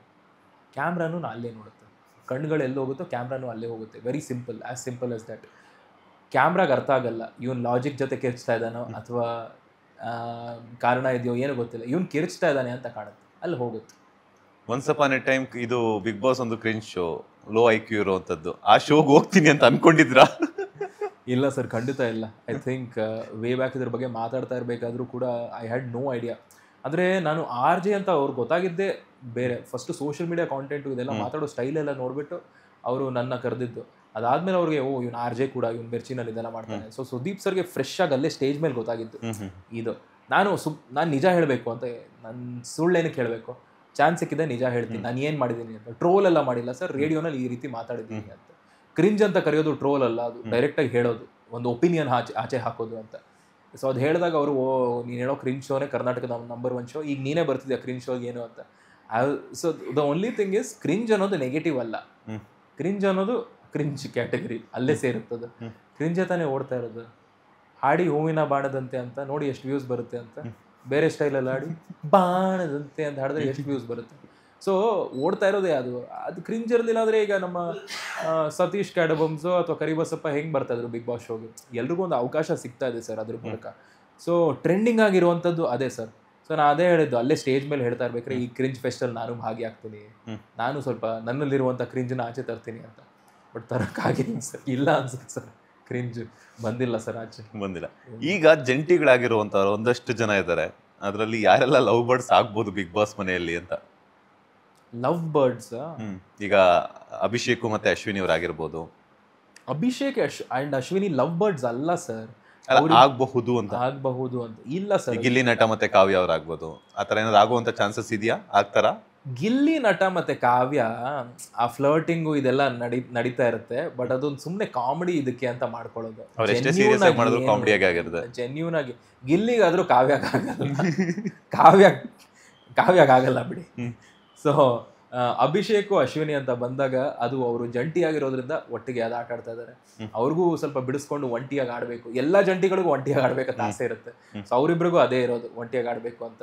ಅಂದರೆ ಒಂದು ಹುಡುಗಿ ಒಟ್ಟಿಗಿರ್ಬೇಕಾದ್ರೆ ನಮ್ಮ ತಲೆಯಲ್ಲಿ ಅದೇ ಯೋಚನೆ ಬರೋದು, ಇವರಿಬ್ರು ಇದು ಮಾಡ್ತಿದ್ದಾರೆ ಅದು ಮಾಡ್ತಿದ್ದಾರೆ ಅಂತ. ಅದು ಕೊಡೋದು ಅವ್ರಿಗೂ ಗೊತ್ತು, ನಮ್ಮ ಜನ ಏನು ನೋಡ್ತಾರೆ ಅಂತ. ಬಟ್ ಜೆನ್ಯೂನ್ ಆಗಿ ಏನೂ ಇರಲ್ಲ sir. So I don't think ನಾನು ಬರೋವರೆಗೂ ಯಾವುದೇ ಥರದ ಲವ್ ಸ್ಟೋರಿ, ಲವ್ ಆ್ಯಂಗಲ್ ಅನ್ನೋದು ಯಾವುದು ಕಂಡು ಹಿಡಿದಿಲ್ಲ. ಧನುಷ್ದು ಲವ್ ಆ್ಯಂಗಲ್ ಏನೋ ಇರ್ಬೋದು ಅಂದ್ಕೊಂಡಿದ್ದೆ, ಬಿಕಾಸ್ ಕಾಂಪ್ಲಿಮೆಂಟ್ಸ್ ಎಲ್ಲ ಬರ್ತಾ ಇತ್ತು. ಅಷ್ಟರಲ್ಲಿ ಯಾರೋ ಮದುವೆ ಆಗ್ಬಿಡಿದೆ ಅವ್ರಿಗೆ, ಹೆಂಡತಿ ನೋಡ್ತಾ ಇತ್ತು ಕೂತ್ಕೊಂಡು ಅಂತೆಲ್ಲ ಹೇಳ್ಬಿಟ್ಟು ಸೈಟ್ ಮಾಡಿಬಿಟ್ರು ಯಾರೋ. ಸೊ ಅದು ಬೇರೆ ಇತ್ತು. ಸೊ ಲವ್ ಆ್ಯಂಗಲ್ ಅನ್ನೋದು ಸ್ಪೆಸಿಫಿಕ್ ಆಗಿ ಯಾವುದೂ ಇಲ್ಲ ಸರ್. ಮಾಡ್ಬೇಕಂದ್ರೆ ಅಭಿಷೇಕ್ ಅವನೊಬ್ಬನೇ ಇರೋದು ಅಲ್ಲಿ, ಎಲಿಜಿಬಲ್ ಆಗಿ ಅವನೊಬ್ಬನೇ ಇರೋದು. ಅದು ಬಿಟ್ಟು ಬೇರೆ ಯಾರು, ಗಿಲ್ಲಿ ಇಲ್ಲ ಸರ್. ಗಿಲ್ಲಿ ಇನ್ನು ಚಿಕ್ಕ ಹುಡುಗ, ಗಿಲ್ಲಿ ಲವ್ ಮಾಡಿದ್ರು ಅಲ್ಲಿ ಕಾಮಿಡಿಯಾಗೆ ಹೋಗುತ್ತದು. ಅವ್ನು ಲವ್ ಮಾಡಿದ್ರು ಅದು ಆಗಲ್ಲ, ಅದು ವರ್ಕೌಟ್ ಆಗಲ್ಲ. ಸೊ ಡೌಟ್ ಅದು. ಬಿಕಾಸ್ ಯಾರನ್ನಾದ್ರೂ ನಿಜವಾಗ್ಲೂ ಬೀಳಿಸ್ಕೋಬೇಕು ಅಂತ ಬಂದಾಗ ಸ್ವಲ್ಪ ಸೀರಿಯಸ್ ಆಗೂ ಮಾತಾಡಬೇಕು, ಸ್ವಲ್ಪ ಚೆನ್ನಾಗೂ ಮಾತಾಡಬೇಕು. ಆ ಥರದ್ದು ಇದು ನಾನು ಗಿಲ್ಲಿ ನೋಡಿಲ್ಲ. I don't know, I would seen. Big boss ಗೆಲ್ಲೋ ಅಂತಹ ಕ್ವಾಲಿಟೀಸ್ ಯಾರಿಗಿದೆ ಆ ಮನೆಯಲ್ಲಿ ಅಂತ? ಐ ಥಿಂಕ್ ಕಾಕ್ರೋಚ್ ಸುದೀಗಿದೆ. ಕಾಕ್ರೋಚ್ ಜೊತೆ ಕಷ್ಟ ಸ್ವಲ್ಪ ಎಲ್ಲ ಥರದ ಕ್ವಾಲಿಟಿಗಳು ಇದೆ. ಅಂದರೆ ಆ ಶೋ ಗೆಲ್ಬೇಕಾದ್ರೆ ನರಿ ಆಗಿರ್ಬೇಕಾ, ಅಥವಾ ಬೆಕ್ಕಾಗಿರ್ಬೇಕಾ, ನಾಯಿ ಆಗಿರ್ಬೇಕಾ, ಯಾವುದೇ ಥರದ ಪ್ರಾಣಿ ಇದ್ರು ಅದನ್ನ ಆಚೆ ತೊಗೊಂಡ್ಬರ್ತಾರೆ ಆ ಶೋ ಗೆಲ್ಲಕ್ಕೆ. ಎಲ್ಲರೂ ಸ್ವಾರ್ಥಿಗಳೇ ಅಲ್ಲಿ, ಎಲ್ಲರೂ ಅವ್ರವ್ರಿಗೋಸ್ಕರ ಆಡ್ತಾ ಇರೋದು. ಸುಮ್ಮನೆ ಡವ್ ಮಾಡ್ತಾರೆ, ಸಿಂಪತಿ, ಲವ್ ಗಿವ್ ಅಂತೆಲ್ಲ ಮಾಡ್ತಾರೆ. ಬಟ್ ಆಟ ಆಡೋದು ಹೆಂಗೆ ಅಂತ ಗೊತ್ತಿರಬೇಕು. ಆ ಎಲ್ಲ ಸಕಲ ಕಲಾವಲ್ಲಭ ನಾನು ನೋಡಿದ ಈ ವಾರದಲ್ಲಿ ಕಾಕ್ರೋಚ್ ಸುದ್ದಿ. ಯಾಕಂದರೆ ಅವರು ಮಾತಲ್ಲೂ ಚೆನ್ನಾಗಿ ಮಾತಾಡ್ತಾರೆ, ಕಾಮಿಡಿ ಗಿಮಿಡಿ ಇದೆಲ್ಲ ಮಾಡ್ತಾರೆ. ಆ್ಯಂಡ್ ಆಟ ಅಂತ ಬಂದಾಗಲೂ ಚೆನ್ನಾಗಿ ಮಾಡ್ತಾರೆ, ಸ್ಟ್ರಾಟಜಿ ಮಾಡಿದಾಗಲೂ ಚೆನ್ನಾಗಿ ಮಾಡ್ತಾರೆ. ಎಲ್ಲನೂ important. So that's the difference between him and Gilli. Gilli ತುಂಬ ಚೆನ್ನಾಗಿ ಮಾತಾಡ್ತಾನೆ, ಚೆನ್ನಾಗಿ ನಗಿಸ್ತಾನೆ ಅಷ್ಟೇ. ಸೊ ಬಾಕಿ ಇರೋದು ಇವ್ರು ಮಾಡಬೇಕು ಅಂತ ಅಷ್ಟೇ. ಆ್ಯಂಡ್ ಇನ್ನೊಂದೇನಂತಂದರೆ ಬಿಗ್ ಬಾಸಲ್ಲಿ ಏನು ಕಲಿತರು ಅಮಿತ್ ಅವರು ಅಂತ? ಸರ್, ನಮ್ಮ ಮನೇಲಿ ಇರುವಂತಹ ಈ ಸಣ್ಣ ಸಣ್ಣ ವಿಷಯ, ಅಮ್ಮ ಇಷ್ಟು ವರ್ಷಗಳಿಂದ ಅಡುಗೆ ಮಾಡಿಕೊಡ್ತಾ ಇರ್ತಾರೆ ಪ್ರತಿದಿನ. ಹೌದು, ನಾನು ಏನು ಅಂದರೆ ನಿಮ್ಮದೇ ಪೇಜ್ ನಾನು ನೋಡ್ತಿದ್ದೆ, ಅಮ್ಮ ರಿಯಾಕ್ಷನ್ ಅಂತ ನೋಡಿದೆ. ನನ್ನ ಮಗ ಎಲ್ಲನೂ ಆಲ್ರೌಂಡರ್ ಆಗ್ತಾ ಇದ್ದಾರೆ, ಇದು ಮಾಡೇ ಇರಲಿಲ್ಲ, ಕಲಿತಿದ್ದಾರೆ ಅನ್ನೋವಂಥದ್ದೆಲ್ಲ. ಈಗ ನೀವು ಹೊರಗಡೆ ಬಂದಿದ್ದೀರಾ, ಅದನ್ನ ನೋಡಿದಾಗ ಅಥವಾ ಒಂದಷ್ಟು ಟ್ರೋಲ್ ಪೇಜಸ್ಸನ್ನು ನೋಡಿದಾಗ ಹೆಂಗೆ ಅನ್ನಿಸ್ತಿದೆ ಅಂತ? ಸರ್, ಜೆನ್ಯೂನ್ಲಿ ಆ ರೆಸ್ಪಾನ್ಸ್ ನೋಡಿ we are a little overwhelmed. ರೆಸ್ಪಾನ್ಸ್ಗಳು ತುಂಬ ಬರ್ತಾ ಇದೆ. ನನಗೆ ಟೆಲಿಕಾಸ್ಟೇ ಆಗಿಲ್ಲ, ಹೆಂಗೆ ಇಷ್ಟು ಪ್ರೀತಿ ಕಳಿಸ್ತಾ ಇದ್ದಾರೆ. You played well bro, you did that segment well bro ಅಂತೆಲ್ಲ ಹೇಳಿದ್ರು. ಎಲ್ಲಿ ಟಿ ವಿನಲ್ಲೇ ಬಂದಿಲ್ವಲ್ಲ? ಇಲ್ಲ, 24/7 ಲೈವ್ ನೋಡಿದ್ದೀವಿ ನಾವು, ಅದೆಲ್ಲ ನೋಡಿಕೊಂಡು ನಾವು ಈ ಸೆಗ್ಮೆಂಟ್ ಬಗ್ಗೆ ಮಾತಾಡ್ತಾ ಇರೋದು ಅಂತೆಲ್ಲ ಹೇಳಿದ್ರು. ಸೊ ಸಿಕ್ಕಾಪಡೆ ಪ್ರೀತಿ ಬರ್ತಾ ಇದೆ ಸರ್. ಒಂದು ಟು ಬಿ ಆನೆಸ್ಟ್, ಒಂದು 15-20 ನಿಮಿಷಕ್ಕೆ ಒಂದ್ಸಲ ಒಂದು ದೊಡ್ಡ ಮೆಸೇಜ್ ಬರುತ್ತೆ. ಹಾಯ್ ಬ್ರೋ, ನಾನು ಇಲ್ಲಿಂದ ಮಾತಾಡೋದು, ನಾನು ಇಲ್ಲಿಂದ ಕಳಿಸಿರೋದು, ನಾನು I saw your game, it's okay bro, next time better luck next time ಅಂತ ಯಾರೋ ಇನ್ಸ್ಟಾಗ್ರಾಮಲ್ಲಿ ಕಳಿಸೋದು. ಅಥವಾ ವಾಟ್ಸಾಪಲ್ಲಿ ಗೊತ್ತಿರೋ ಫ್ರೆಂಡ್ಗಳು ಮೆಸೇಜ್ ಮಾಡ್ತಾರೆ 1 ಅವರ್ಗೆ. ಯಾರೋ ಸುಮ್ಮನೆ ಫೋನ್ ಮಾಡೋದು, ಫೋನ್ ಮಾಡಿಬಿಟ್ಟು ಮಗ ಬೇಜಾರು ಮಾಡ್ಕೊಬೇಡ ಹಂಗೆ ಹಿಂಗೆ ಅಂತೆಲ್ಲ ಹೇಳೋದು ಅಂತ. ನಾನು ಸದ್ಯಕ್ಕೆ ಸಿಂಪತಿ ಬೇಡ, ನಂದು ಇನ್ನೂ ಆಟ ಬಾಕಿ ಇದೆ, ನಾನು ಆಟ ಆಡ್ಬಿಟ್ಟು ಬರ್ತೀನಿ, ನಂಗೆ ಇನ್ನೂ ಕೆಲಸ ಹುಡ್ಕೋದು ತುಂಬ ಬಾಕಿ ಇದೆ. ಸಿಂಪತಿ ಬೇಡ ನನಗೆ. ಓಡೋ ಕುದುರೆ ಓಡ್ತಾ ಇರ್ತೀನಿ ನಾನೀಗ ಸದ್ಯಕ್ಕೆ, ನಿಲ್ಲಲ್ಲ ಈಗ ಸದ್ಯಕ್ಕೆ. ನಿಂತು ಅಯ್ಯೋ ಅಂತೆಲ್ಲ ಬೇಜಾರು ಮಾಡ್ಕೊಳ್ಳೋದು, ಓಡ್ತಾ ಇದ್ದೀನಿ, ಬಿಟ್ಬಿಡಿ, ನನ್ನ ಟ್ರ್ಯಾಕಲ್ಲಿ ಓಡ್ತಾ ಇರ್ತೀನಿ ನಾನು ಅಂತ. ಸೊ ಅದೊಂದು ಪ್ರೀತಿ ನೋಡಿದಾಗ ಖುಷಿ ಆಗುತ್ತೆ, ಸಿಕ್ಕಾಪಟ್ಟೆ ಪ್ರೀತಿ ಸಿಗುತ್ತೆ. ಮನೇಲಿ ಏನು ಕ್ಲೀನ್ ಮಾಡೋಕ್ಕೂ ರೆಡಿ ನಾನು, ಐ ಡೋಂಟ್ ಮೈಂಡ್. ಅಡುಗೆ ಒಂದು ನಾನು ಕಲ್ತ್ಕೊಂಡ್ಬಿಡಿದ್ರೆ ಅಲ್ಲೂ ಪ್ಲಸ್ ಪಾಯಿಂಟ್ ಆಗ್ತಾ ಇತ್ತು ಇಲ್ಲೋ ಗೊತ್ತಿಲ್ಲ. ಅಡುಗೆ ಕೆಲಸನೂ ಸಿಕ್ಕಾಪಟ್ಟೆ ಹೆಕ್ಟಿಕ್, ಜಾಸ್ತಿ ಬಿದ್ದುಬಿಡ್ತಾ ಇತ್ತು. ಸೊ ಇಲ್ಲಿ ಮನೆ ಕ್ಲೀನ್ ಮಾಡೋದು ಮುಂಚೆಲ್ಲ 2 ಸಲ ಯೋಚನೆ ಮಾಡ್ತಾ ಇದ್ದೆ, ಈಗ 1 ಸಲನೂ ಯೋಚನೆ ಮಾಡಲ್ಲ, ಪಟ್ಟನ್ ಕ್ಲೀನ್ ಮಾಡ್ಬಿಡ್ತೀನಿ, ಅಲ್ಲೇ ರೆಡಿ ಇದೆ. ಸ್ವಲ್ಪ ಗ್ರೇಟ್ಫುಲ್ ಅನಿಸ್ತು. ಅಮ್ಮ ಎಷ್ಟು ವರ್ಷದಿಂದ ಅಡುಗೆ ಮಾಡಿ ಪ್ರತಿದಿನ ಬೆಳಗ್ಗೆ ಮಧ್ಯಾಹ್ನ ರಾತ್ರಿ ಅಡುಗೆ ಮಾಡಿ ನಮಗೆ ಬಾಕ್ಸ್ಗೆಲ್ಲ ಕೊಟ್ಟು ಇಷ್ಟು ವರ್ಷದಿಂದ ಇಷ್ಟು ಮಾಡ್ತಿದ್ದಾರೆ. ನಾವು ಅಲ್ಲಿ ಹೋಗಿ 1 ವಾರ ಮಾಡೋಷ್ಟರಲ್ಲಿ ಅರ್ಧೋಯ್ತು ನಮಗೆ. ಆ ಗ್ರೇಟ್ಫುಲ್ನೆಸ್, ಆ ಫೀಲಿಂಗ್ ಇದೆಯಲ್ಲ, ಅದೊಂದು ಅರ್ಥ ಆಗುತ್ತೆ ಸರ್. ನಾನು 1 ವಾರದಲ್ಲಿ ಆಚೆ ಬಂದಿದ್ದು, ಬಟ್ ಯಾರ್ಯಾರಲ್ಲಿ ಇರ್ತಾರೋ ಫಾರ್ ಅ ಲಾಂಗ್ ಟೈಮ್ ಅವ್ರಿಗೆ ತುಂಬ ಜೋರಾಗಿ ಹೊಡೆಯುತ್ತದೆ. They will be very grateful. But I am sir, positives ತುಂಬ ಜಾಸ್ತಿ ಇದೆ ಕಾರ್ಯಕ್ರಮದಿಂದ ಆಚೆ ಬಂದ. ಆರ್.ಜೆ. ಅಮಿತ್ ಅವ್ರಿಗೆ ಲೈಫಲ್ಲಿ ಲವ್ ಆಗಿದೆಯಾ ಅಂತ? ತುಂಬ ಆಗಿದೆ ಸರ್, ಲೈಫಲ್ಲಿ ಲವ್ ಆಗಿದೆ. ಎಷ್ಟಾಗಿದೆ ಅಂತ ಸರ್? ಆಗಿದೆ ಸರ್, ಒಂದು 2, 3 ಸಲ ಆಗಿದೆ ಸರ್. ಯಾವ್ಯಾವ ಏಜಲ್ಲಿ? ಒಂದು ನಾನು ನನ್ನ ಸ್ಕೂಲ್ ಎಂಡ್ ಕಾಲೇಜ್ ಟೈಮಲ್ಲಿ, ಒಂದು ನನ್ನ ಕಾಲೇಜ್ ಮುಗಿದಾದ್ಮೇಲೆ ಇನ್ನೊಂದು ಕಡೆ ಕೆಲಸ ಮಾಡ್ತಾ ಇದ್ದೆ ಆ ಒಂದು ಟೈಮಲ್ಲಿ. ಆ್ಯಂಡ್ 3ನೇದು ನಾನು ಕೆಲಸ ಮಾಡ್ತಾ ಇರಬೇಕಾದ್ರೆ, ಆರ್.ಜೆ. ಕೆಲಸ ಮಾಡ್ತಾ ಇರಬೇಕಾದ್ರೆ ಇತ್ತು. ಇಲ್ಲ, 2 ವೇನಾ ಬರೀ 1 ಸೈಡಾ? ಇಲ್ಲ 2 ವೇ. ಆದರೆ ನಾವು 2 ವೇನೇ ಮಾಡಿಸ್ಕೊಳ್ಳೋದು. 1 ಸೈಡ್ ಇರುತ್ತೆ, 1 ಸೈಡ್ ಎಷ್ಟೋ ಇರುತ್ತೆ ಸರ್. 1 ಸೈಡನ್ನು ಕ್ರಶ್ ಅಂತ ಕರಿತೀವಿ, ಅದು ಅವಾಗವಾಗ ದುಷ್ ಆಗುತ್ತೆ ಅದು. ಬಟ್ 2 ವೇ ಸಿಕ್ಕಾಬಿಟ್ಟೆ ಇರುತ್ತೆ, 2 ವೇ ಇದ್ದಾಗಿರುತ್ತೆ. ಬಟ್ ಲಾಸ್ಟ್ ಟೈಮ್ ಇದ್ದಾಗ ಒಂದು 8 ತಿಂಗಳು ಇತ್ತು ಅಷ್ಟೇ. 8 ತಿಂಗಳು. ನೀವು ಪ್ರಪೋಸ್ ಮಾಡಿದ್ದು ಅವರೇ ಮಾಡಿದ್ದ? ಅದು ತುಂಬ ಮ್ಯೂಚುವಲ್ ಆಗಾಯ್ತು ಸರ್. ಈ ಪ್ರಪೋಸ್ ಅನ್ನೋದು ಇಲ್ಲ ಸರ್ ಕಾನ್ಸೆಪ್ಟ್ ಈಗ. ಆದರೆ ಎಲ್ಲೊಂದು ಕಡೆ ನಾವಿಬ್ಬರು ಹಾಯ್ ಚೆನ್ನಾಗಿದ್ದೀರಾ ಅಂತ ಹೇಳ್ಬಿಟ್ಟು ಇನಿಷಿಯೇಟ್ ಮಾಡ್ಕೊಂಡು ಇಬ್ಬರು do you want to meet ಅಂತ ಆಚೆ ಹೋಗಿ ಮಾತಾಡಿಸ್ಕೊಂಡು ಆ ಒಂದು ವೈಬ್ ಅಲ್ಲೇ ಡೆವಲಪ್ ಆಗಿಬಿಡುತ್ತೆ ಸರ್. ಸೊ ಈ ಪ್ರಪೋಸ್ ಕಾನ್ಸೆಪ್ಟ್ ಹೋಯ್ತು. ಡೈರೆಕ್ಟಾಗಿ ಐ ಲವ್ ಯು ಅಂತ ಹೇಳ್ಬಿಟ್ಟು ಅಲ್ಲಿಂದ ಶುರು ಮಾಡೋದಿಲ್ಲ, ನಡೀತಾನೆ ಹೋಗ್ತಾನೆ ಇರುತ್ತೆ ಅದು. ಮತ್ತೆ ಹೆಂಗೆ ಗೊತ್ತಾಯ್ತು ನಿಮಗೆ ಲವ್ ಇದೆ ಅಂತ? ಅದು ಪ್ರೀತಿ ಇದೆ ಅಂತ ಐ ಥಿಂಕ್ ಒಂದು 2 months ಆದಮೇಲೆ, 2 months ಡೇಟ್ ಮಾಡಾದ್ಮೇಲೆ ಗೊತ್ತಾಗುತ್ತೆ. ಅಲ್ಲಿವರೆಗೂ ಸುಮ್ಮನೆ ಕನ್ಫರ್ಮ್ ಮಾಡಬಾರ್ದು ಲವ್ ಇದೆ ಅಂತೆಲ್ಲ ಹೇಳ್ಬಿಟ್ಟು. It doesn't work like that. ಸುಮ್ಮನೆ ಬರಲ್ಲ ಹಂಗೆಲ್ಲ ಲವ್. ಫಸ್ಟು ಅರ್ಥ ಮಾಡ್ಕೋಬೇಕು. ಒಬ್ಬ ವ್ಯಕ್ತಿನ ಲವ್ ಮಾಡಬೇಕು ಅಂದರೆ ಅವರಲ್ಲಿರುವಂತಹ ಡಾರ್ಕ್ ಕ್ವಾಲಿಟೀಸ್, ಕೆಟ್ಟ ಗುಣಗಳನ್ನು ಅರ್ಥ ಮಾಡ್ಕೊಂಡು ಅಕ್ಸೆಪ್ಟ್ ಮಾಡ್ಕೊಳಂಗಿದ್ರೆ ಲವ್ ಮಾಡು. ಬಿಕಾಸ್ ಅವನ ಜೊತೆ ಅಥವಾ ಅವಳ ಜೊತೆ ಇಡೀ ಲೈಫ್ ಬದುಕ್ತೀಯ ನೀನು ಬದುಕೋಗಿದ್ರೆ ಅವ್ರ ಜೊತೆ. ಗೊತ್ತಿಲ್ಲ ಈ ಕಾಲದಲ್ಲಿ ಹೆಂಗೆ ಅಂತ. ಸೊ ಆ ಥರ ಯೋಚನೆ ಮಾಡಿಬಿಟ್ಟು if you are okay with is bad qualities then you accept. ಸುಮ್ಮನೆ ಒಪ್ಕೋಬೇಡ. ಸುಮ್ಮನೆ ಅರ್ಜೆಂಟಲ್ಲಿ ಶೋಕಿಗೆ ಅಂತ ಇಲ್ಲ ಈಗ ಫೀಲ್ ಆಗ್ತಾ ಇದೆ ಅಂತ ಈಗ ಒಪ್ಕೊಂಡ್ಬಿಟ್ಟು 1 ವರ್ಷದಲ್ಲಿ ಅದು ಫೀಲ್ ಹೋಗ್ಬಿಟ್ರೆ ಕಷ್ಟ ಆಗ್ಬಿಡುತ್ತೆ. ಈ ಕಾಲದಲ್ಲೆಲ್ಲ ಮದುವೆ ಆಗ್ಬಿಟ್ಟೆ ಒಂದು 2-3 ವರ್ಷಕ್ಕೆ ಡಿವೋರ್ಸ್ ಆಗ್ತಾಯಿದೆ. ಬ್ರೇಕಪ್ ಥರ ಆಗ್ತದೆ ಮದುವೆ, ಲವ್ ಬ್ರೇಕಪ್ ಥರ.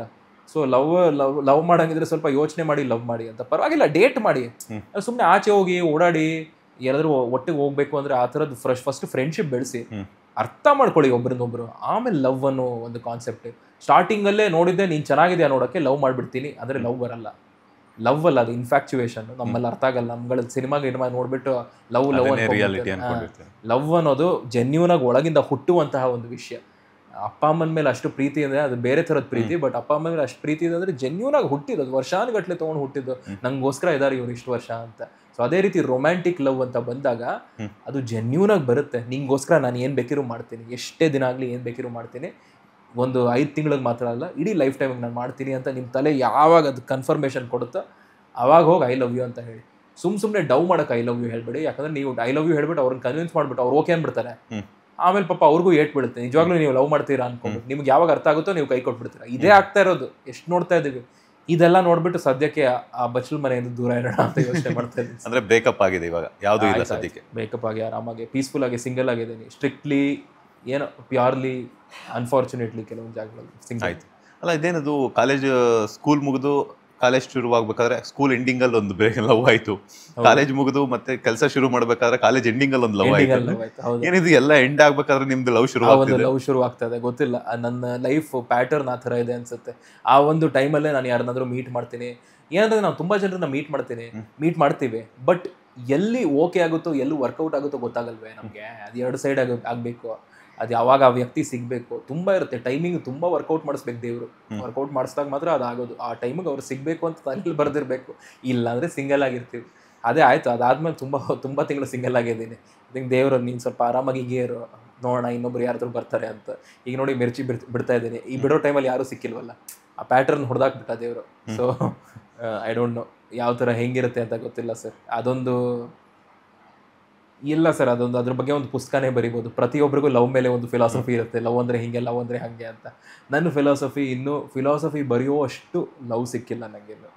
ಚಿಕ್ಕ ವಯಸ್ಸಲ್ಲಿ ಇನ್ಫ್ಯಾಕ್ಟ್ ಚಿಕ್ಕ ವಯಸ್ಸಿನ ಚಿಕ್ಕ ವಯಸ್ಸಲ್ಲಿ ಪ್ರೀತಿ ಮಾಡೋದು ಬೇರೆ, ಈಗ ಪ್ರೀತಿ ಮಾಡೋದು ಬೇರೆ. ಸೊ ಆ ಫೀಲಿಂಗ್ಸು ಅದೆಲ್ಲ ಇನ್ನೂ ಜಾಸ್ತಿ ಇರುತ್ತೆ ಈಗ ಪ್ರೀತಿ ಮಾಡಿದ್ರೆ. ಮೆಚ್ಯೂರ್ಡ್ ಲವ್ ಇನ್ನೂ ಸ್ವಲ್ಪ ಡಿಫ್ರೆಂಟ್ ಆಗಿರುತ್ತೆ. ಇನ್ನೊಂದು 35-40 ವರ್ಷ ಆದಾಗ ಆ ಲವ್ ಇನ್ನೂ ಡಿಫ್ರೆಂಟ್ ಆಗಿರುತ್ತೆ. 50 ವರ್ಷ ಆದಮೇಲೆ ಆ ಲವ್ ಇನ್ನೂ ಡಿಫ್ರೆಂಟ್ ಆಗಿರುತ್ತೆ. ಸರ್ ಕ್ರೇಜಿ ಸರ್ ಈ ಲವ್ ಅನ್ನೋ ಒಂದು ಕಾನ್ಸೆಪ್ಟ್. ಒಂದು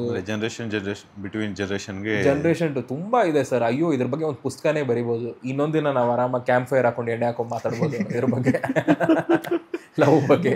ಈಗ ಪ್ರತಿಯೊಬ್ಬರಿಗೂ ಲೈಫ್ ಅನ್ನೋದು ಕೇರಿಂಗ್ ಇದ್ದೇ ಇರುತ್ತೆ.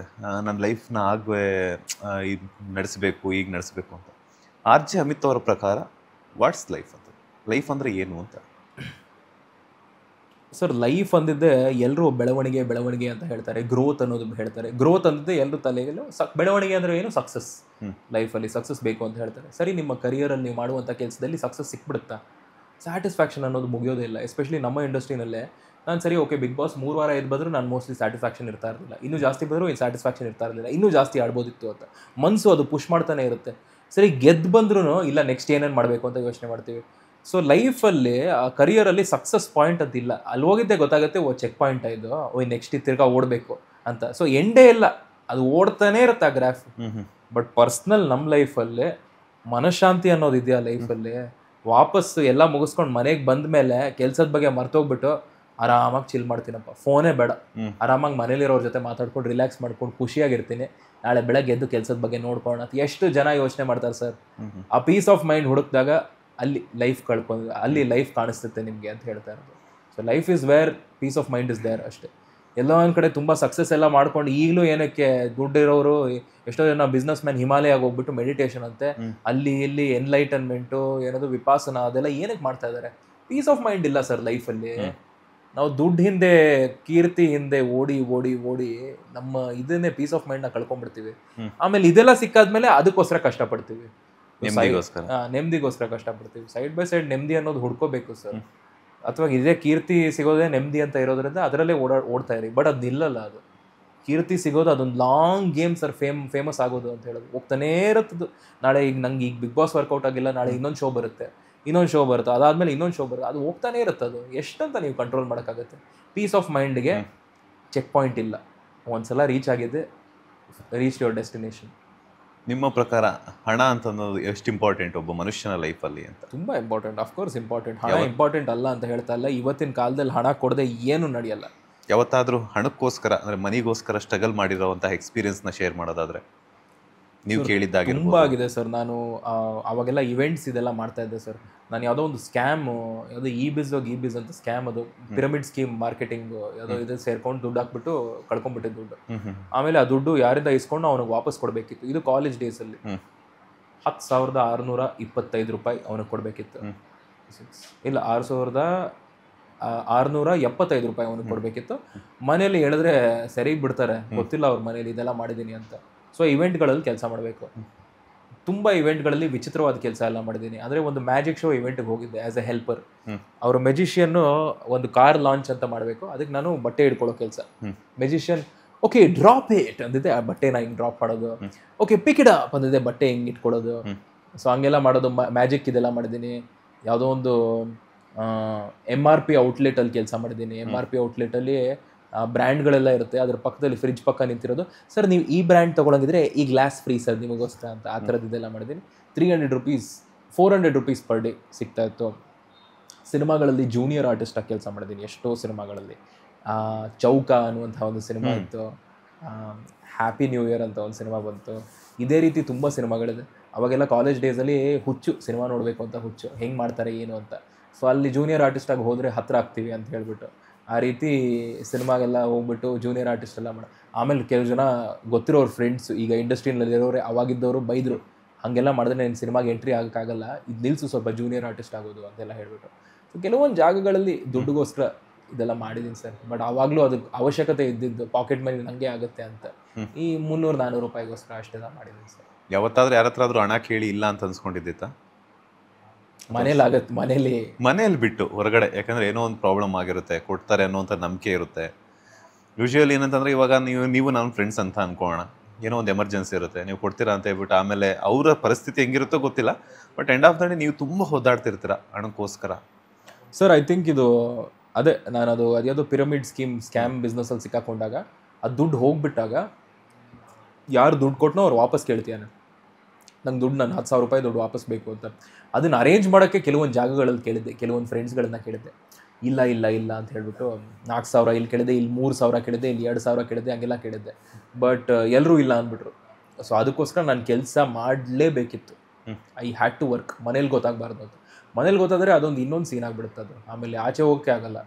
ಸೊ ಅಲ್ಲಿ ಇಲ್ಲಿ ಕೆಲಸ, ಮನೇಲಿ ಸುಮ್ಮನೆ ಅಮ್ಮ ಇಲ್ಲಮ್ಮ ಇಲ್ಲೇ ಫ್ರೆಂಡ್ ಮನೆಗೆ ಹೋಗ್ತಾ ಇದ್ದೀನಿ, ಓದೋದು ಕಾಲೇಜ್ ಮುಗಿಸ್ಕೊಂಡು ಅವ್ನ ಮನೇಲಿ ಇರ್ತೀನಿ ನಾನು ಅಂತ ಹೇಳ್ಬಿಡೋದು. ಅಲ್ಲಿ ಹೋಗ್ಬಿಟ್ಟು ಇವೆಂಟಲ್ಲಿ ಹಿಂಗಿಡೋದು, ಹಿಂಗಿಡಿಯೋದು, ಬಟ್ಟೆ ಹಿಡಿಯೋದು ಅಥವಾ ಇದು ಮಾಡೋದು, ಅದೆಲ್ಲ ಕೆಲಸ ಮಾಡೋದು. ಅದು ಯಾರು ನೋಡಿ ನಿಮ್ಮ ಮನೆಯವ್ರಿಗೆ ಹೇಳೋವಂಥದ್ದು ಆಗಿಲ್ಲ ಯಾವತ್ತೂ?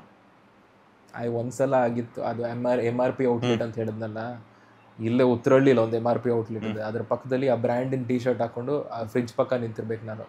ಸರ್ ಇದು ತೊಗೊಂಡ್ರೆ ಇದು ತೊಗೊಳ್ಳಿ ಅಂತ. ನಾನು ಆ ಮಾಡುವಂಥ ಅವಶ್ಯಕತೆ ಇಲ್ಲ. ನಮ್ಮ ಮನೇಲಿ ಇನ್ನೂ ಗೊತ್ತಿಲ್ಲ. ಒಳ್ಳೆ ಎಜುಕೇಷನು, ಒಳ್ಳೆ ಲೈಫು, ಒಳ್ಳೆ ಪ್ರಿವಿಲೇಜ್ ಕೊಟ್ಟಿರುವಂಥ ಮನೇಲಿ ಇವ್ನು ಏನಕ್ಕೆ ಹೋಗ್ಬಿಟ್ಟು MRP ಔಟ್ಲೆಟಲ್ಲಿ 300-400 ರೂಪಾಯಿಗೋಸ್ಕರ ಮಾಡಬೇಕು ಅನ್ನೋಂಥದ್ದು ಆಗ್ಬೋದು. ಸೊ ಅದಕ್ಕೆ ಬಟ್ ನಾನು ಅದೆಲ್ಲ ತೀರಿಸ್ಬೇಕಲ್ಲ, ನಾನು ನೋಡ್ಕೋಬೇಕಲ್ವ. ಹುಚ್ಚು ಏನು ಸಿಗುತ್ತೋ ಮಾಡ್ತೀನಿ ನಾನು ಅಂತ. ಸೊ ಆ ಟೈಮಲ್ಲಿ ಫ್ರಿಜ್ ಪಕ್ಕ ನಿಂತಿದ್ದೀನಿ ಸರ್, ಹಿಂಗೆ ಹಿಡ್ಕೊಂಡು. ಸಡನ್ನಾಗಿ ನನ್ನ ಸ್ಕೂಲ್ ಫ್ರೆಂಡ್ ಒಬ್ಬ ಅಲ್ಲಿ MRP ಔಟ್ಲೆಟ್ ಒಳಗೆ ನಡ್ಕೊಂಬರ್ತಾನೆ. ನಡ್ಕೊಂಬರ್ತಾ ಇರ್ಬೇಕಾದ್ರೆ ಭಯ ನನಗೆ ಸಡನ್ನಾಗಿ. ಹಿಂಗೆ ಇದ್ದಿದ್ದವ್ನು ಪುಲ್ ಓವರ್ ಹಾಕೊಂಡು ಹಂಗೆಲ್ಲ ಸೈಡ್ಗೆಲ್ಲ ಹೋಗ್ಬಿಟ್ಟೆ. ಆಮೇಲೆ ಹಂಗೆ ಆಚೆ ಎಲ್ಲ ಹೋಗ್ಬಿಟ್ಟೆ, ಆಚೆ ನಡ್ಕೊಂಡು ಹೋಗ್ಬಿಟ್ಟೆ. ಅವಾಗ ಅವನೇನೋ ಎಣ್ಣೆ ಏನೋ ತೊಗೊಳಕ್ ಬಂದಿದ್ದಾನೆ, ಎಣ್ಣೆ ಎಲ್ಲ ಪರ್ಚೇಸ್ ಮಾಡ್ಬಿಟ್ಟು ಹಿಂಗೆ ಆಚೆ ಬಂದ. ಹೇಯ್ ಅಮಿತ್ ನೀನೇನೋ ಇಲ್ಲಿ ಅಂತ ಕೇಳಿದೆ. ಏನಿಲ್ಲ, ನಾನು ಸುಮ್ಮನೆ ಇಲ್ಲೇ ಓಡಾಡ್ತಾ ಇದ್ದೆ. ಡವ್ ಮಾಡ್ಬೇಡ, ಎಣ್ಣೆ ತಗೊಳಕ್ ತಾನೇ ಬಂದಿದ್ದು, ತಗೊಂಡ್ ಹೋಗಿ ಸರಿ ಚೆನ್ನಾಗಿದ್ಯಾ ಅಂತೆಲ್ಲ ಮಾತಾಡ. ಚೆನ್ನಾಗಿದ್ದೀನಿ ಮಗ, ಓಕೆ ಮಗ ಹೋಗ್ಬಾ ಅಂತೆಲ್ಲ. ಅವ್ನು ಹೋಗಾದ್ಮೇಲೆ ಆ ಪುಲ್ ಓವರ್ ಬಿಚ್ಚಿ ತಿರ್ಗಾ ಬ್ರ್ಯಾಂಡ್ ಟಿ ಶರ್ಟ್ ಹಾಕೊಂಡು ಅಲ್ಲಿ ಹೋಗಿ ನಿಂತ್ಕೊಂಡೆ.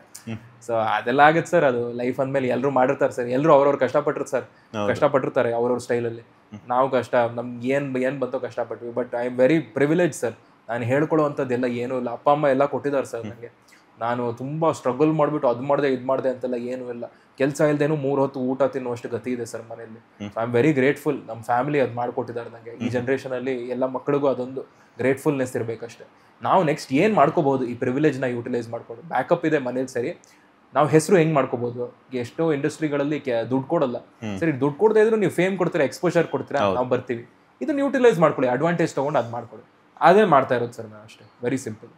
ಎಷ್ಟೋ ಸಣ್ಣ ಸಣ್ಣ ಕೆಲಸಗಳನ್ನ ಮಾಡ್ತಿದ್ದಂತಹ ಅಮಿತ್ ಅವರು ಇವತ್ತು ಒಬ್ಬರಿಗೆ ಇಂಟರ್ವ್ಯೂ ಕೊಡೋ ಮಟ್ಟಕ್ಕೆ ಬಂದಿದ್ದೀರಾ.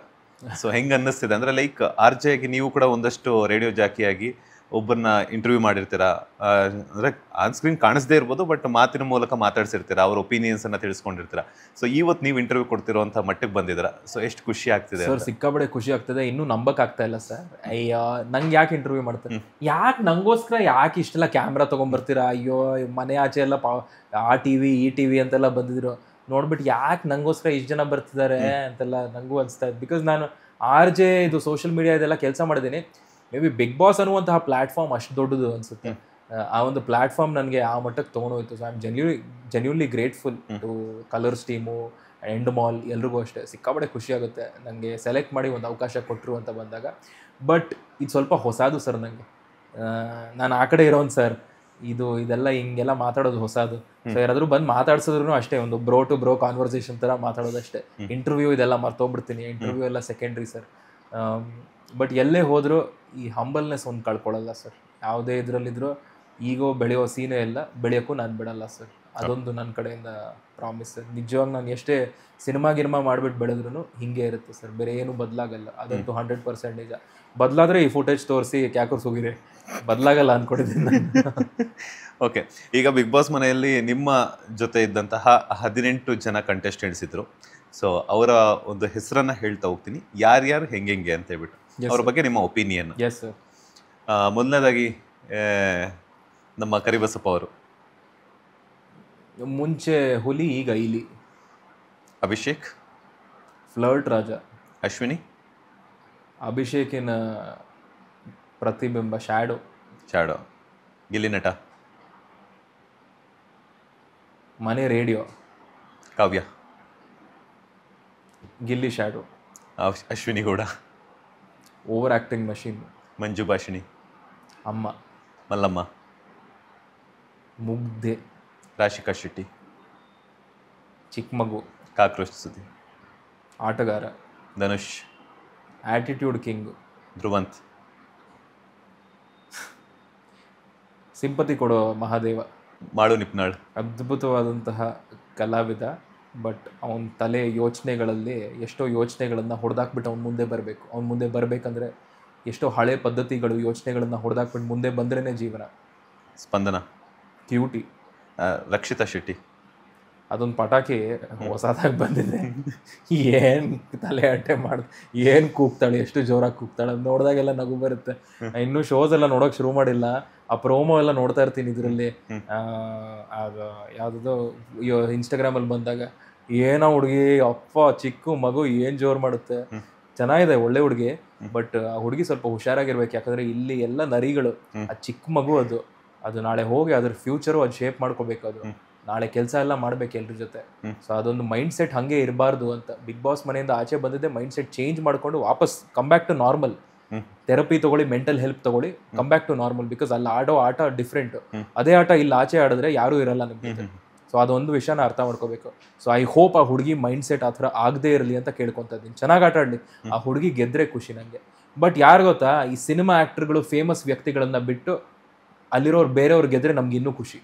ಈಗ ಹೋದ್ ಸೀಸನಲ್ಲಿ ಹನುಮಂತು ಅವ್ರು ಗೆದ್ರಲ್ಲ, ಒಬ್ಬ ಕಾಮನ್ ಮ್ಯಾನಿಗೆ ಕೊಡಿ. ಮಲ್ಲಮ್ಮ ಕೊಟ್ಬಿಡ್ರಿ ನೀವು. ಒಂದ್ಸಲ ಒಂದು ಅವಾರ್ಡ್ ಒಂದ್ಸಲ ಬಿಗ್ ಬಾಸ್ ವಿನ್ನರ್ ಅಂತ ಮಲ್ಲಮ್ಮ ಕೊಟ್ಬಿಡ್ರಿ, ಎಲ್ಲ ಚೇಂಜ್ ಆಗುತ್ತೆ ಬಿಗ್ ಬಾಸ್ ಬಗ್ಗೆ ಇರುವಂತಹ ಯೋಚನೆ. ಮಲ್ಲಮ್ಮ ಅವರು ಅಂದರೆ ಯಾಕೆ ಅಷ್ಟಿಷ್ಟ ಆ್ಯಂಡ್ ಅವರಲ್ಲಿ ಏನು ಕಂಡ್ರಿ ಅಂಥದ್ದು ಗುಣ ಅಂತ? ಸರ್ ಅವರು ಏನಂದರೆ ತುಂಬ ಜನ ಹೇಳ್ತಾರೆ ನಂತನ ನಾನು ಬಿಟ್ಕೊಡಲ್ಲ, ನಂತನ ನಾನು ಬಿಟ್ಕೊಡಲ್ಲ ಅಂತ ಹೇಳ್ತಾರೆ. ಅವರೆಲ್ಲ ಬಿಟ್ಕೊಟ್ಬಿಡ್ತಾರೆ, ಹೇಳಿದವರೆಲ್ಲ ಒಂದು ವಾರದಲ್ಲೇ ಬಿಟ್ಕೊಟ್ಬಿಡ್ತಾರೆ. ಮಿಂಚಿನ ಓಟ ಅಂತ ಬಿಗ್ ಬಾಸ್ ಹೇಳಿದೆ, ಪಟ್ಟನ್ ಬಿಟ್ಕೊಟ್ಬಿಟ್ರು. ಮಲ್ಲಮ್ಮ ಅವರು ಒಬ್ರು ಇಲ್ಲ, ನೀವೇನೇ ಹೇಳಿ ಪಾಪ ಅವ್ರಿಗೆ ತುಂಬಾ ವಿಷಯಗಳು ಅರ್ಥ ಆಗಲ್ಲ.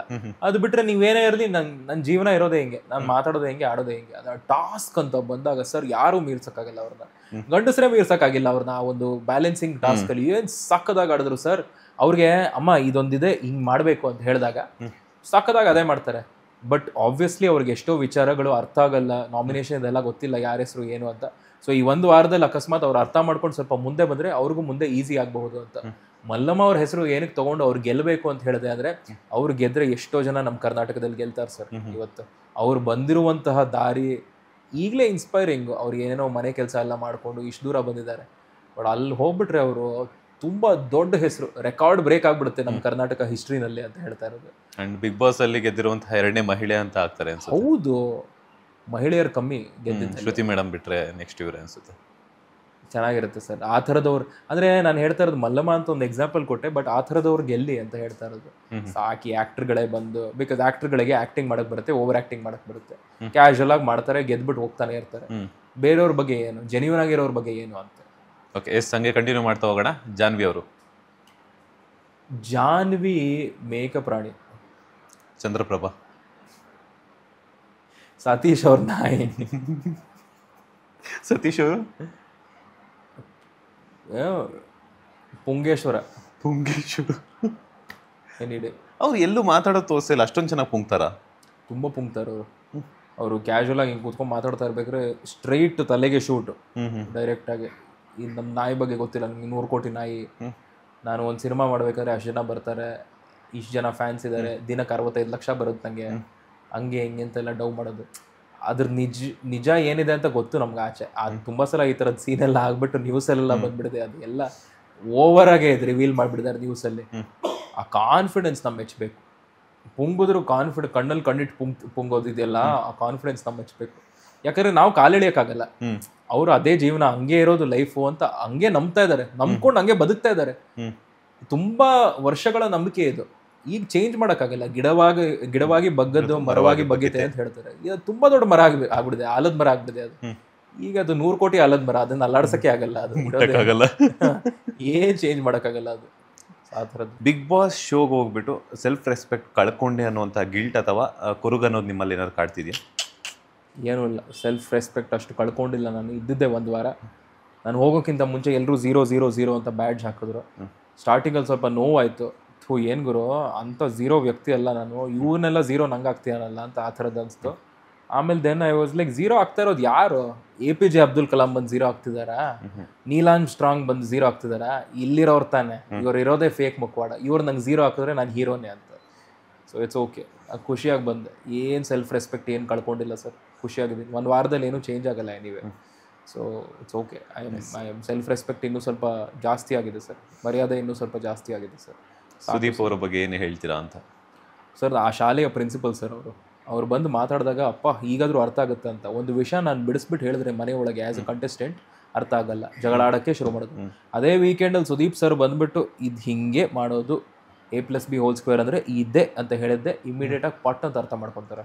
ಇದು ಇಲ್ಲೇನಕ್ಕೆ ಅರ್ಥ ಮಾಡ್ಕೊಳ್ಳಲ್ಲ ನಾವು ಮಾಡ್ದಂಗೆ ಅಂತ. ಅಲ್ಲಿಂದ ಬರ್ದೇನೆ ತೀರ್ಥ ಅಂತ 100% ನಿಜ. ಸೊ ಸುದೀಪ್ ಸರ್ ಎಷ್ಟು ಸುಂದರವಾಗಿ ಅವ್ರನ್ನ ಬೈದ್ರೂ ಯಾಕೆ ಬೈದೆ ಅಂತ ಕಾರಣ ಕೊಡ್ತಾರೆ, ಅರ್ಥ ಮಾಡಿಸ್ತಾರೆ.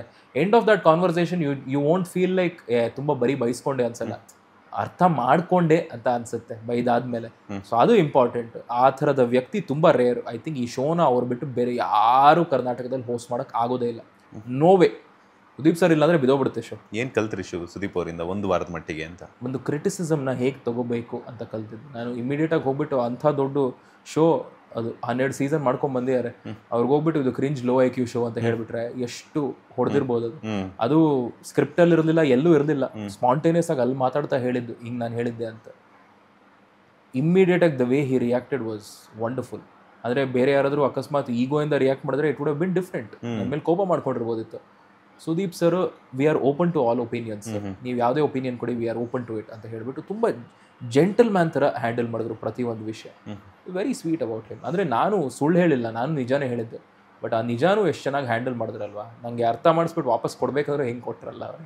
ಈ ಕರಿಬಸಪ್ಪ ಕೈ ಕಟ್ಟಿದ್ದೆ, ಹೋಗು ನಿಂಗೆ ಇನ್ಸ್ಟೆಂಟ್ ಕರ್ಮ ಗೊತ್ತು ನಂದು ಅಂತ ಹೇಳಿದ್ರಲ್ಲ, ಆವಾಗ ನಾನು ಅಯ್ಯೋ ಅಂತ ನನಗೂ ಬಿತ್ತು. So yeah, very very very sweet, kind hearted, sensible ವ್ಯಕ್ತಿ. ಯಾವಾಗ ಎಷ್ಟು ಮಾತಾಡ್ಬೇಕಂತ ಗೊತ್ತಿರಬೇಕು, ಓವರಾಗಿ ಪುಂಗೋದಲ್ಲ.